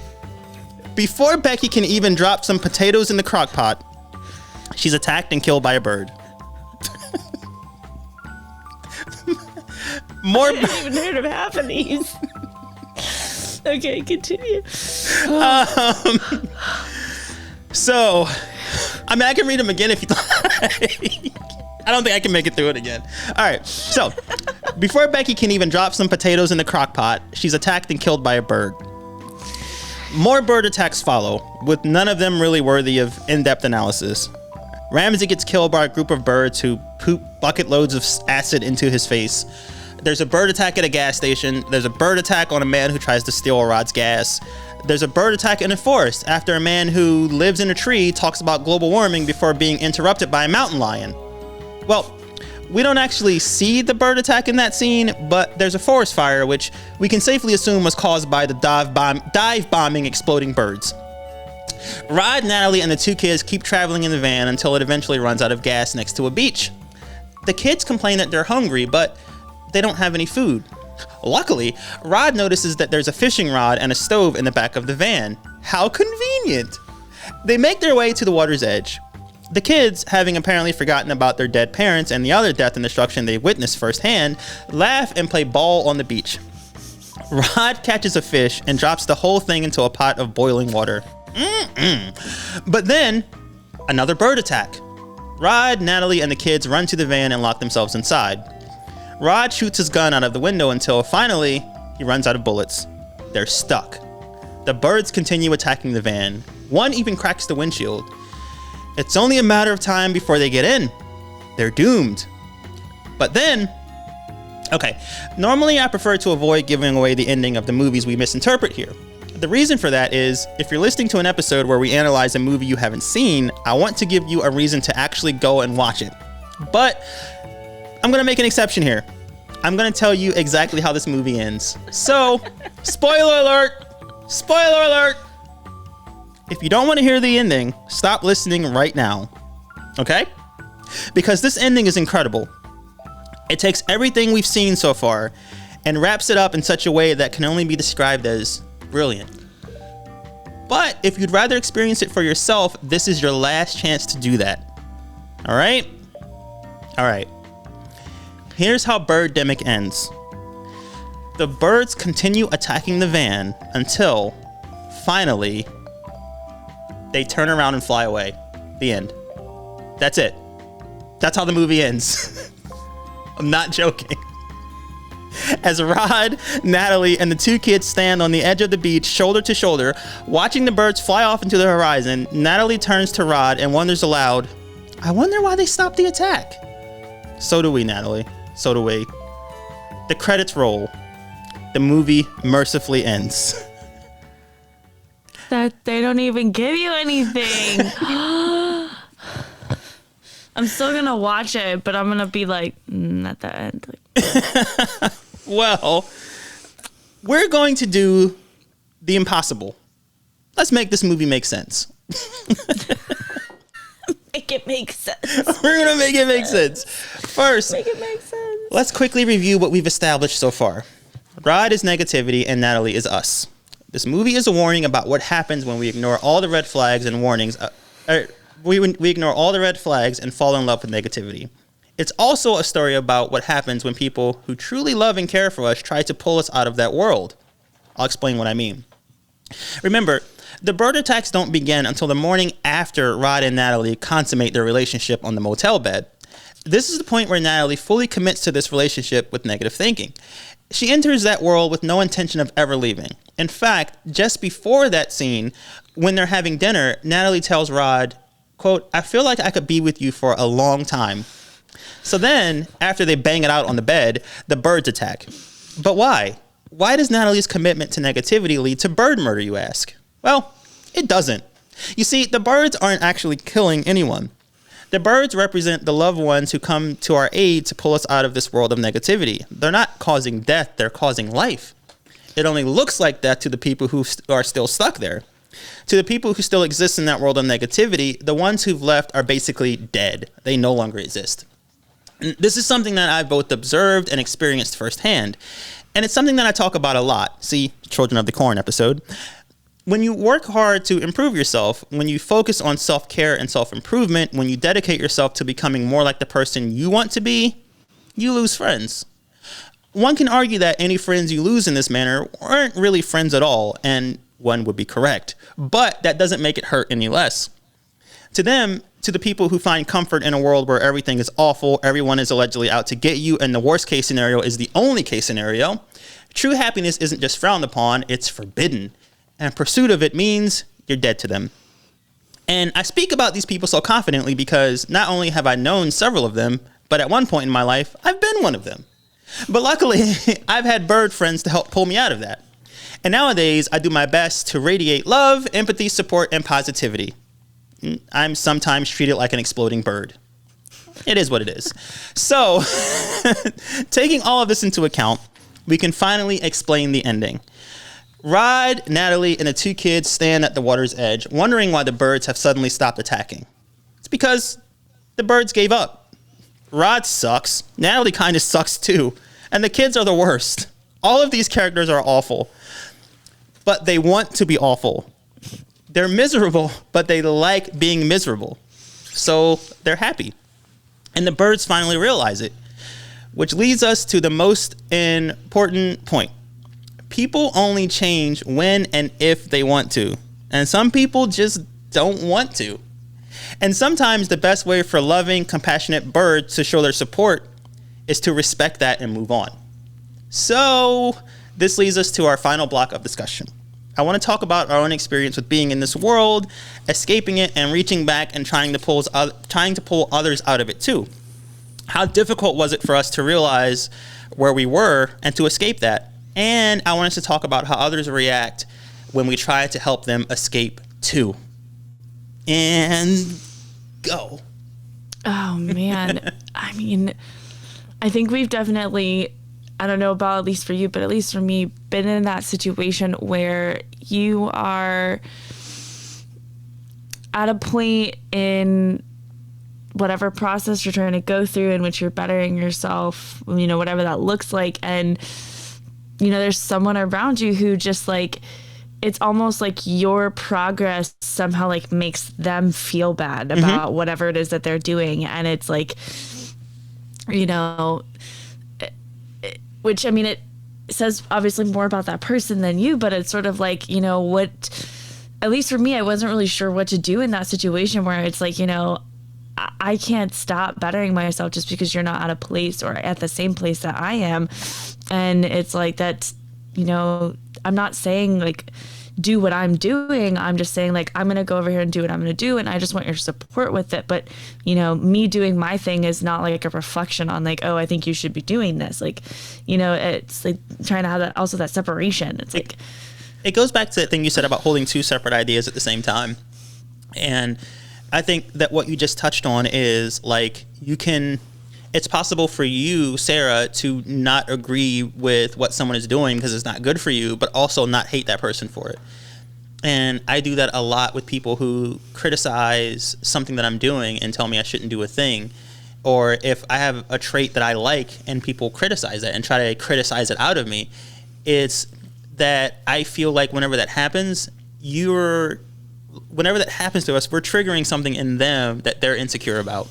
right. So if you're doing a lot of work on yourself and you're vocal about it, then maybe they're insecure about the work that they feel like they could be doing. And every time they see you, you are reflecting back at them all of their perceived like shortcomings. So Right. it's up to them to stop you from doing that. And I'm at a point where I get that. I understand it. It doesn't, I can understand it, and I understand it to the point that it doesn't make them a supervillain to me, so I don't hate people for it. But also, it's Yeah. not acceptable. So Right. I don't hate people for it, but also I don't want you to be a part of my life, like a staple in my life going forward, because it's not good for me. It's just Right. not. And I don't hate you for it. I can not like that and not hate you for it. And I think... Right, and it's. Oh, no, go ahead. Go ahead. No, go ahead. I was just going to ramble on some more. I forgot what I was gonna say. It flew away like a bird on the beach. Like a bird. But also, I can just I can go into more things about that, and I'm constantly working on myself, and like I said before, I love myself, but also at the same time, I'm constantly working on myself. I'm a constant work in progress, and I think, in my opinion, we should all be constant works in progress. You're never done. But like It's a constant. It's always being in process. yeah, and that to me, it's all cliche, but it's about the journey, not the destination. So Yeah. and But it is though. It's not. Yeah. I mean, it might be a cliche, but it's true. yeah, cliches are cliches for a reason. But I'm constantly working on myself, and there's things that I do that I really like, and there's progress that I've made, and one of the things that I've worked on that I'm most proud of is being positive and just being compassionate and being positive for me, and also being that person for other people who are just in my presence. It's nice to know that just by being who I am, I can have a positive effect on people who I'm around. And it's something that I do, and it's just for me. I don't put other people down who aren't just like me. But what really grinds my gears is people who try to stop me from doing that, or they see my demeanor and they want to do everything they can. They want to be the Squidward to my SpongeBob. I'm just trying to love life. I'm just enjoying life as a fry cook at the Krabby Patty. You're out there catching jellyfish, like. Yes, not hurting anybody. And I get Patricks who want me to just who want to stop me from doing that, and I get it. I understand where it comes from, but it's still not. It's not okay. Right. And it's like setting boundaries with those people. Yeah, boundary setting is something huge that I had to put a lot of time and effort into working on, because that's one of the things that I had to work on, is how do you set boundaries and let people know that they're I'm learning more about that. Yeah, like it's how do you let people know that like you're not allowed in this Sam's Club. Like you don't have the proper security clearance. You can't get in. Doesn't mean we hate you, but it's just you can't get in. Nope. Not happening. I talk a lot about how I have I'm like a business and have different levels of security clearance for my business. I like that. I like that. As the great Jay-Z once said, I'm not just a businessman, I'm a businessman. But so like there's different levels of security clearance. Like everyone gets in to the ground floor lobby. You can just walk in. That's when you talk to the receptionist to ask, hey, what's going on in here? But Right. every floor you go up farther and farther, the security clearance is tighter, right? Until you make it to that top floor, and then you have access to everything. But It's like, okay. yeah, there's a lot of people in my life who I'm like, because I genuinely like people, so everyone I meet gets access to the lobby. It's like, come in, hey, look around, look at this poster of where you could be if things work out well. But like, I genuinely like people, and it was the way for me to kind of figure out how do I keep my love of people and my love of just humanity in general, and also protect myself from letting people in who shouldn't be there. It's a hard balance. And it's I think something like you're saying, you kind of learn for yourself as you go, especially in a place where sometimes setting boundaries isn't always, I feel like, normalized, or at least the boundaries I'm learning for myself. They don't necessarily look how I thought they would in some senses, especially like I think for me, like when it comes to work, and it's something we've discussed where like I'm learning how to set boundaries for myself when it comes to work. And I think it's kind of sounds like what you're saying, you know, everybody gets into the lobby, but it's like, you know, who am I going to allow to come up to those other floors? Yes. Where am I going to be allowing myself, and who am I going to be putting energy into and thought into as well? And it's like, it's a learning process. It's a process. And also it's like, it is just like everything else, but also a couple things I want to touch on is, you know, you let people up on these different floors, but also like, this is not a Supreme Court seat. This isn't a lifetime position. Yes. Every once in a while, you know, your case comes up for review. And if we're just not working out, if you're not like, because people grow apart. It happens. It doesn't mean anyone's wrong in the situation, but it may not work out anymore. I've had several friends that I've made since I moved here, and we just simply grew apart. We're still friends, but we're not like seeing each other every day. And it happens. It happens. And it's not necessarily like a bad thing, and I feel like that's kind of how people take it a lot of times, where it's like, you know, just because we're not like best friends anymore, we don't see each other all the time or whatever it is, like that's not necessarily an indication that like I'm wrong or you're wrong or that there's something wrong, but it's just sort of like we've grown and we grow and our interests change and what we want out of life changes. You know, like you and I have talked about, like I don't necessarily see children for myself in my future. And so like in my future, that looks like having friends who are probably also not as tied down by children, or making sure that I am setting aside time for myself if I do choose to have friends with children, that I'm, you know, like setting those boundaries. I actually had an incident with someone who I worked with, and she had, I believe, two or three kids. I don't remember how many kids she had. Let's just not name a number because I don't want her to know who I'm talking about. But someone asked me a conversation about like my future and where I saw myself, and I was talking about how they were talking about having babies, and I'm like, I don't see myself having kids. And they're like, really, never? I'm like, this was like 2016, 2017, and I was like, you're asking me right now? No. If you had asked me in 2013 if I'd be working at Starbucks, the answer would be no. So things happen. I don't know, but my answer is no right now. And they're like, why? I was like, well, because honestly, I feel like for me, what I said then was, I feel like, no, I didn't say that. I was just said, no, it's not for me. It's just not. And they left it at that. And this other girl who I work with who had kids, who was so sweet, came to me one day and she was like, can I ask you a question? And I was like, sure. She goes, I was talking to some other people and I just want to know, like, why do you hate kids? I was like, what? That's not the That is same not even close to what I said.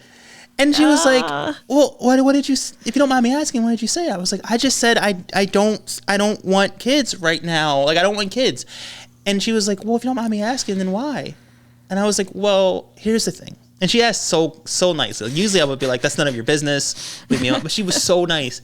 And I said, here's the thing. I feel like when you have a kid, that kid should be your priority. That kid is your number one. Everything else is secondary to that kid. And I'm too selfish for that right now. I have too many other things going on. And that's just the bottom line, is I know that I'm too selfish and there's other things that I want to work on before I do that. And if you're asking me now, I don't see that ever changing. But hey, man, never say never. But that's where I am. Never say never. And she goes, I respect that. And I'm like, yes, next time don't listen to what other people say about me because they're probably wrong. Yeah. Just come to me first. Come to me. Like, how did that get twisted to Tyrese hates kids? It's so weird. Like, and that's, again, that thing that people can't hold two ideas at the same time is you don't want kids, so you're just a children hating monster.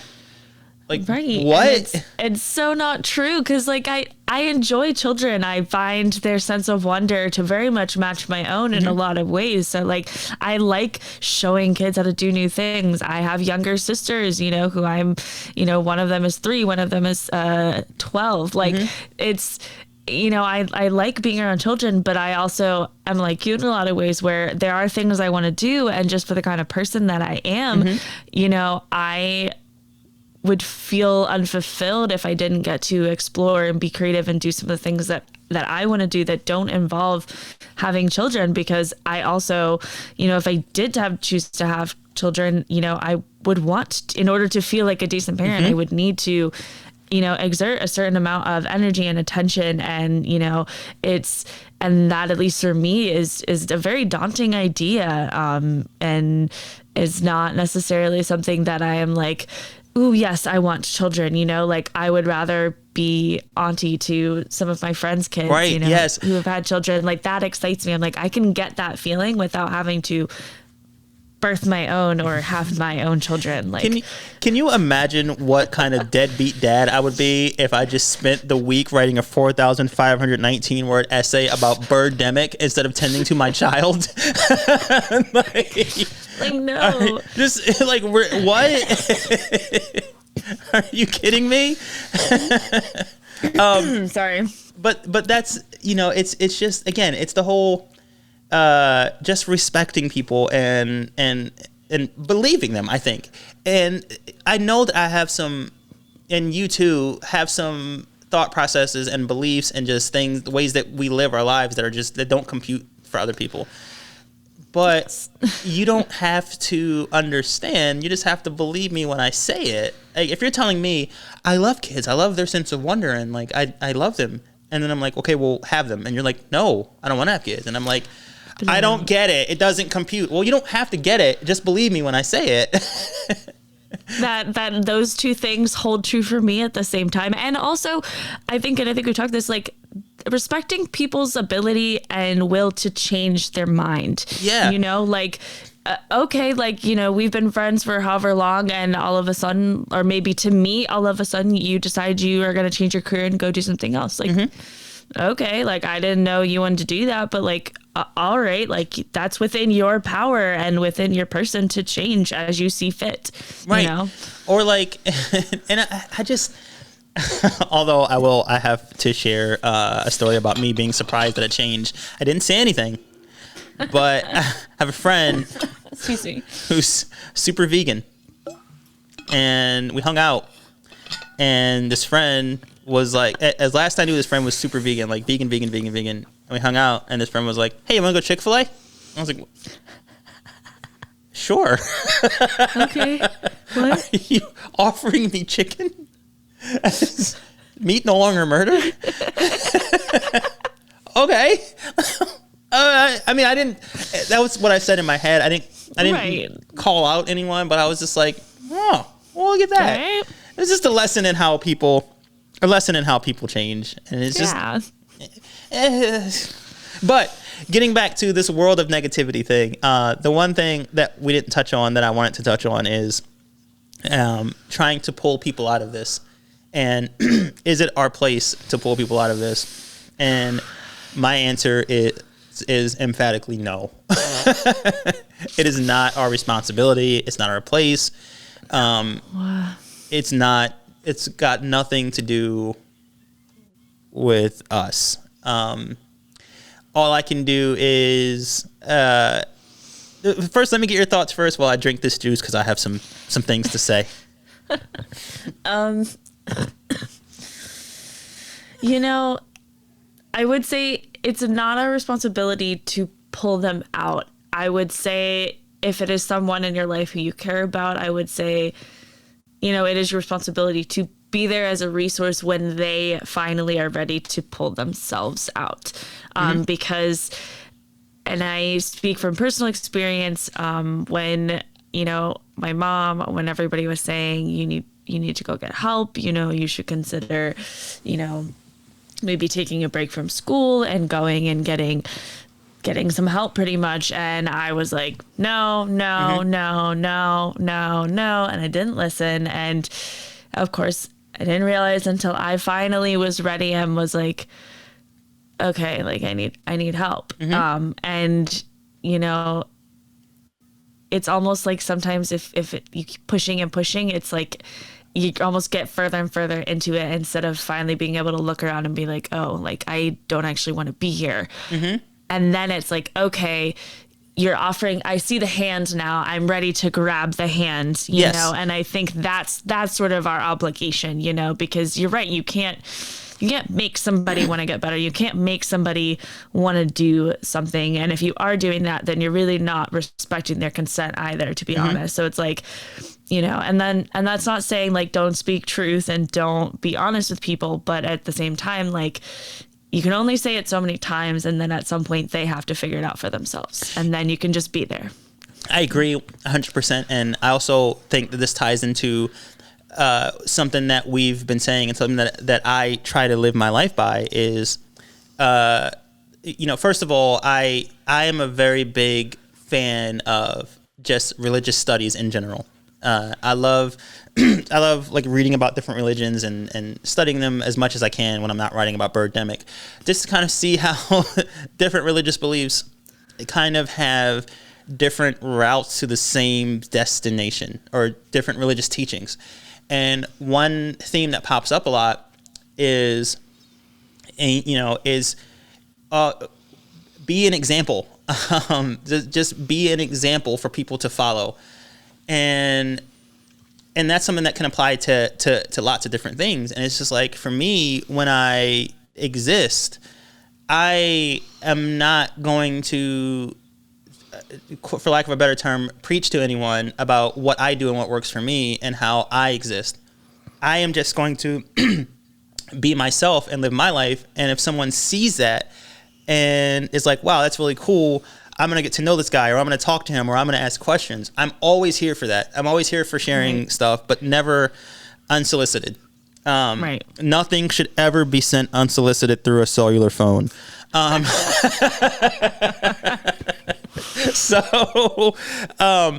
also, I think it comes back to more of that, how this is all connected and how it's all like this big, great cycle that it's this positive cycle of positivity. It's just like, for the people who work on themselves and pull themselves out of that world, for the people who are able to do that, and it's really tough, it's really difficult, right? But for the people who've made it out of that world, they have that self-love, that self-care, all of these things, then I think that they realize that, like, if I thought that you needed to get some help or something, all the things that you said people were telling you to do, and you just wouldn't do it, if I'm secure in myself, I recognize that it's something that you're working on. But if I'm still the old me who is, I'm the center of the universe and everything sucks around me, then I'm going to take that as a slight against me. And now it's all about me because you hate me for some reason, or you don't like me, you won't listen to me because everything is about me. Right. So I would be I would be so closed off from you. But because I've gotten to a point where I'm doing this work that I don't feel that way, if I bring something up to you and you refuse my advice, I'm not going to close you out, because I recognize that this is you, something you're working on. It's not against me. So when you eventually come to me and say, I'm ready for that hand, well, the hand is still there because I didn't pull it away because you didn't do anything bad to me. You're working on your own stuff. And that's why this cycle of putting out that positivity and like working on yourself. And when you get there, like, yeah, I can hold a hand out for you and let you know, like, hey, Sarah, that hand's still there. Still there if you want it. Do you want? No? Okay, well, it'll still be here. You know, I got stuff to do. Here's a rope. Like, climb up it if you need it. Like, I'll be back. And that's kind of what I try to do, is like be that person who's there when someone wants that person there.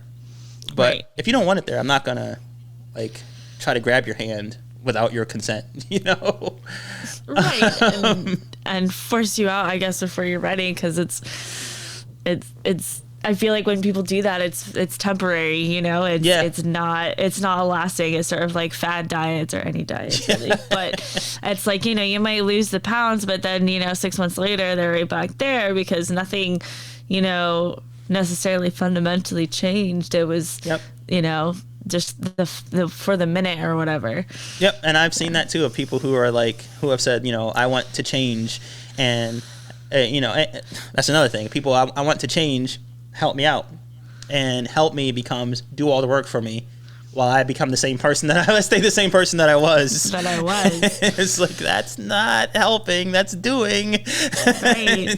Or getting to the point where it's like, well, I was feeling good about it, but now doing good things for me feels uncomfortable and I'm not so sure anymore. And it's like, well, and I always equate it to working out. It's like, in whatever shape or form that you do this, like any kind of strenuous activity, like at first it's uncomfortable, right? Like that shit hurts. Yep. I know you've been, you're on like, what, 13 or 14 now? Like, right. That shit hurts. And it's not always comfortable. And even just, walking into the building, can be uncomfortable, just showing up for yourself can be uncomfortable.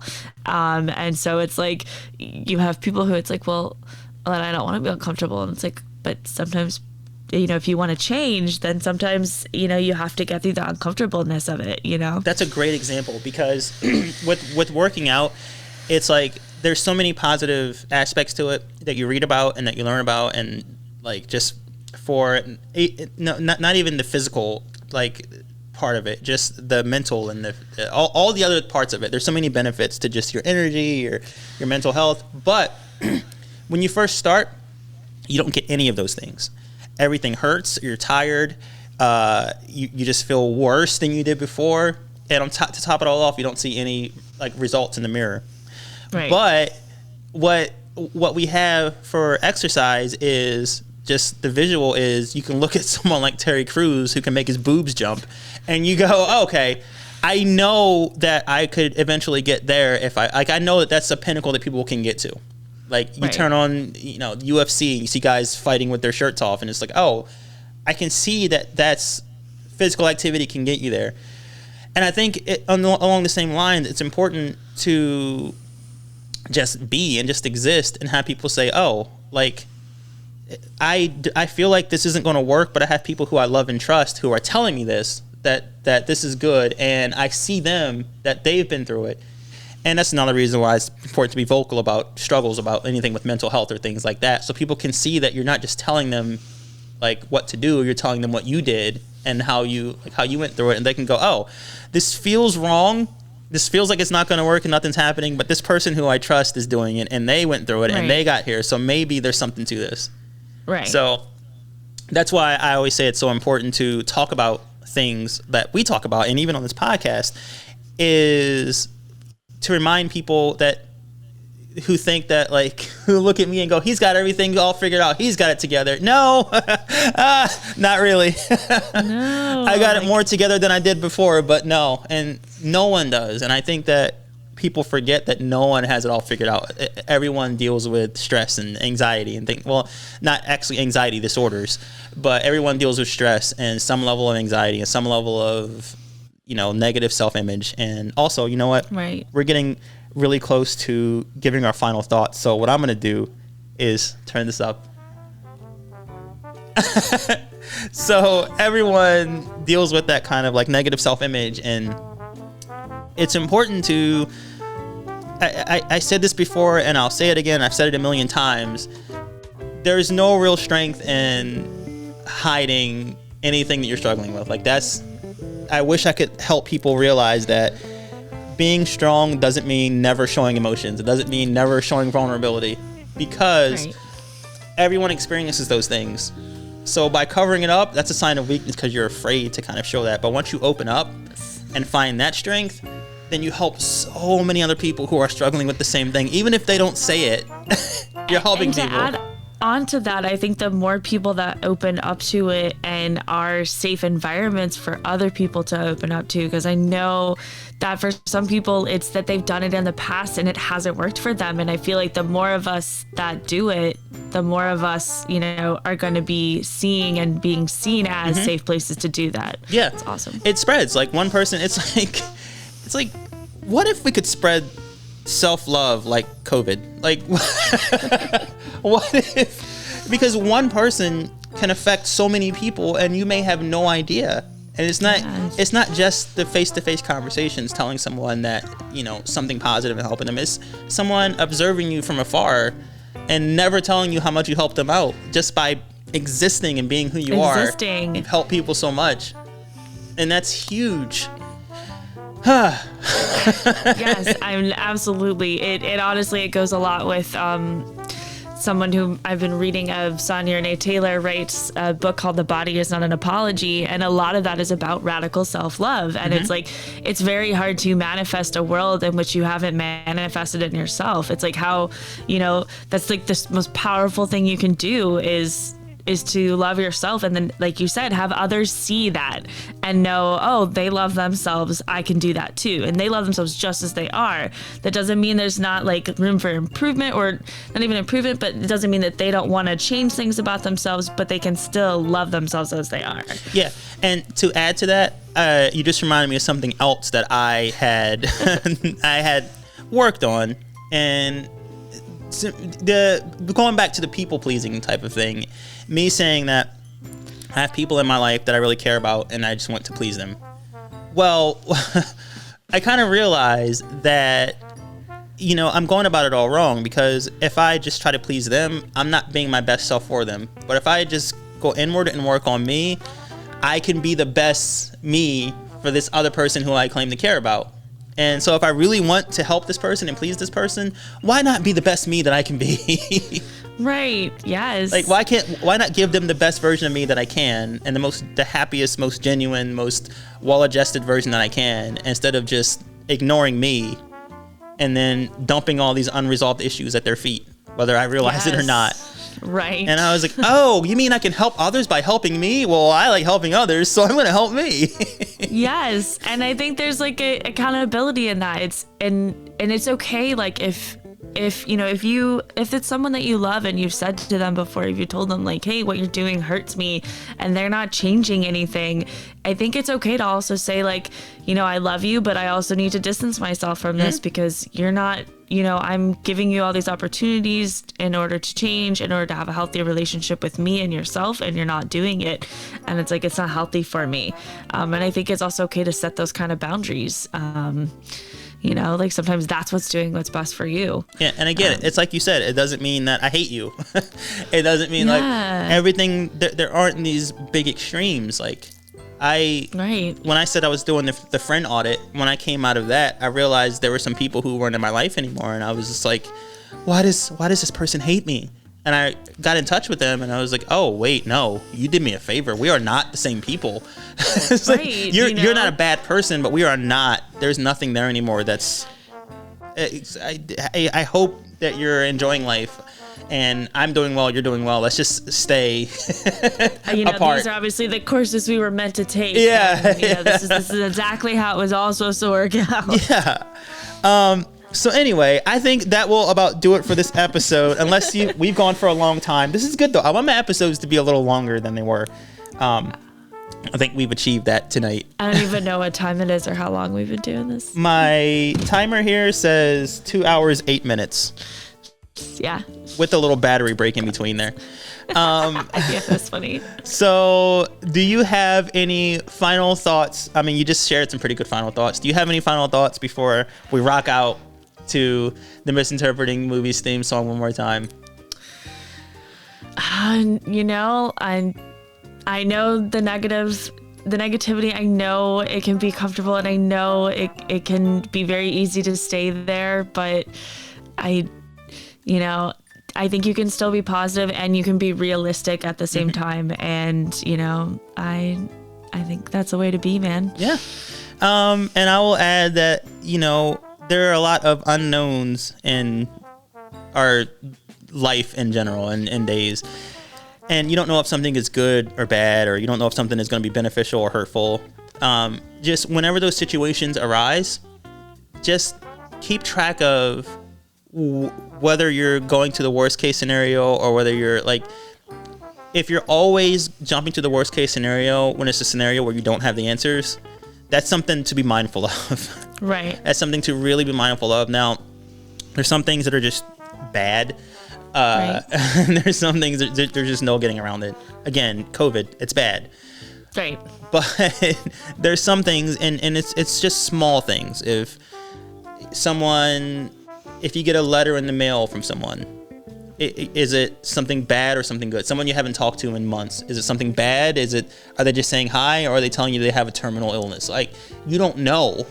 Right. So just be mindful of whether or not you're jumping to the worst conclusions. And also, just kind of ask yourself, like, just do an audit of your life. Just look at how, your thinking and the way that you're being and the way that you navigate life and the people you have, and just look at it and go, what's it doing for me? Yes. Do it with people, with thoughts, with things, with your job. Just, what is it doing for me? And would it be so bad if I didn't have it anymore? Right. And my thing that I do is, I always think, is this how I would talk to someone I love? Is this how I would react to someone I love? Or would I react a different way, And to bring it back to the exercise example again, a little bit of discomfort. This is just a me thing, and I understand if other people don't like hop on board with this, but with exercising and lifting weights and things, a little bit of discomfort means you're making progress. Now, you don't want to go too heavy because you'll break something, but Right. a little bit of discomfort, like if you're working out just shy, like you're just outside of, your what you can comfortably do, and then this goes for like cardio or lifting or whatever. And I think it's the same way in life. If you feel that discomfort, that means you're growing. So Right. if you have a job opportunity somewhere else, but you're like, oh gosh, I don't know if I can, like, this is my dream job, but I said it before that if this podcasting becomes something that's like really profitable, I'm gonna have to make that decision to jump in it full time, and that's gonna be uncomfortable. Right. But at the same time, that discomfort means that I'm growing into something new. Yes. Setting boundaries is difficult. It's uncomfortable, but it means that you're growing a little bit.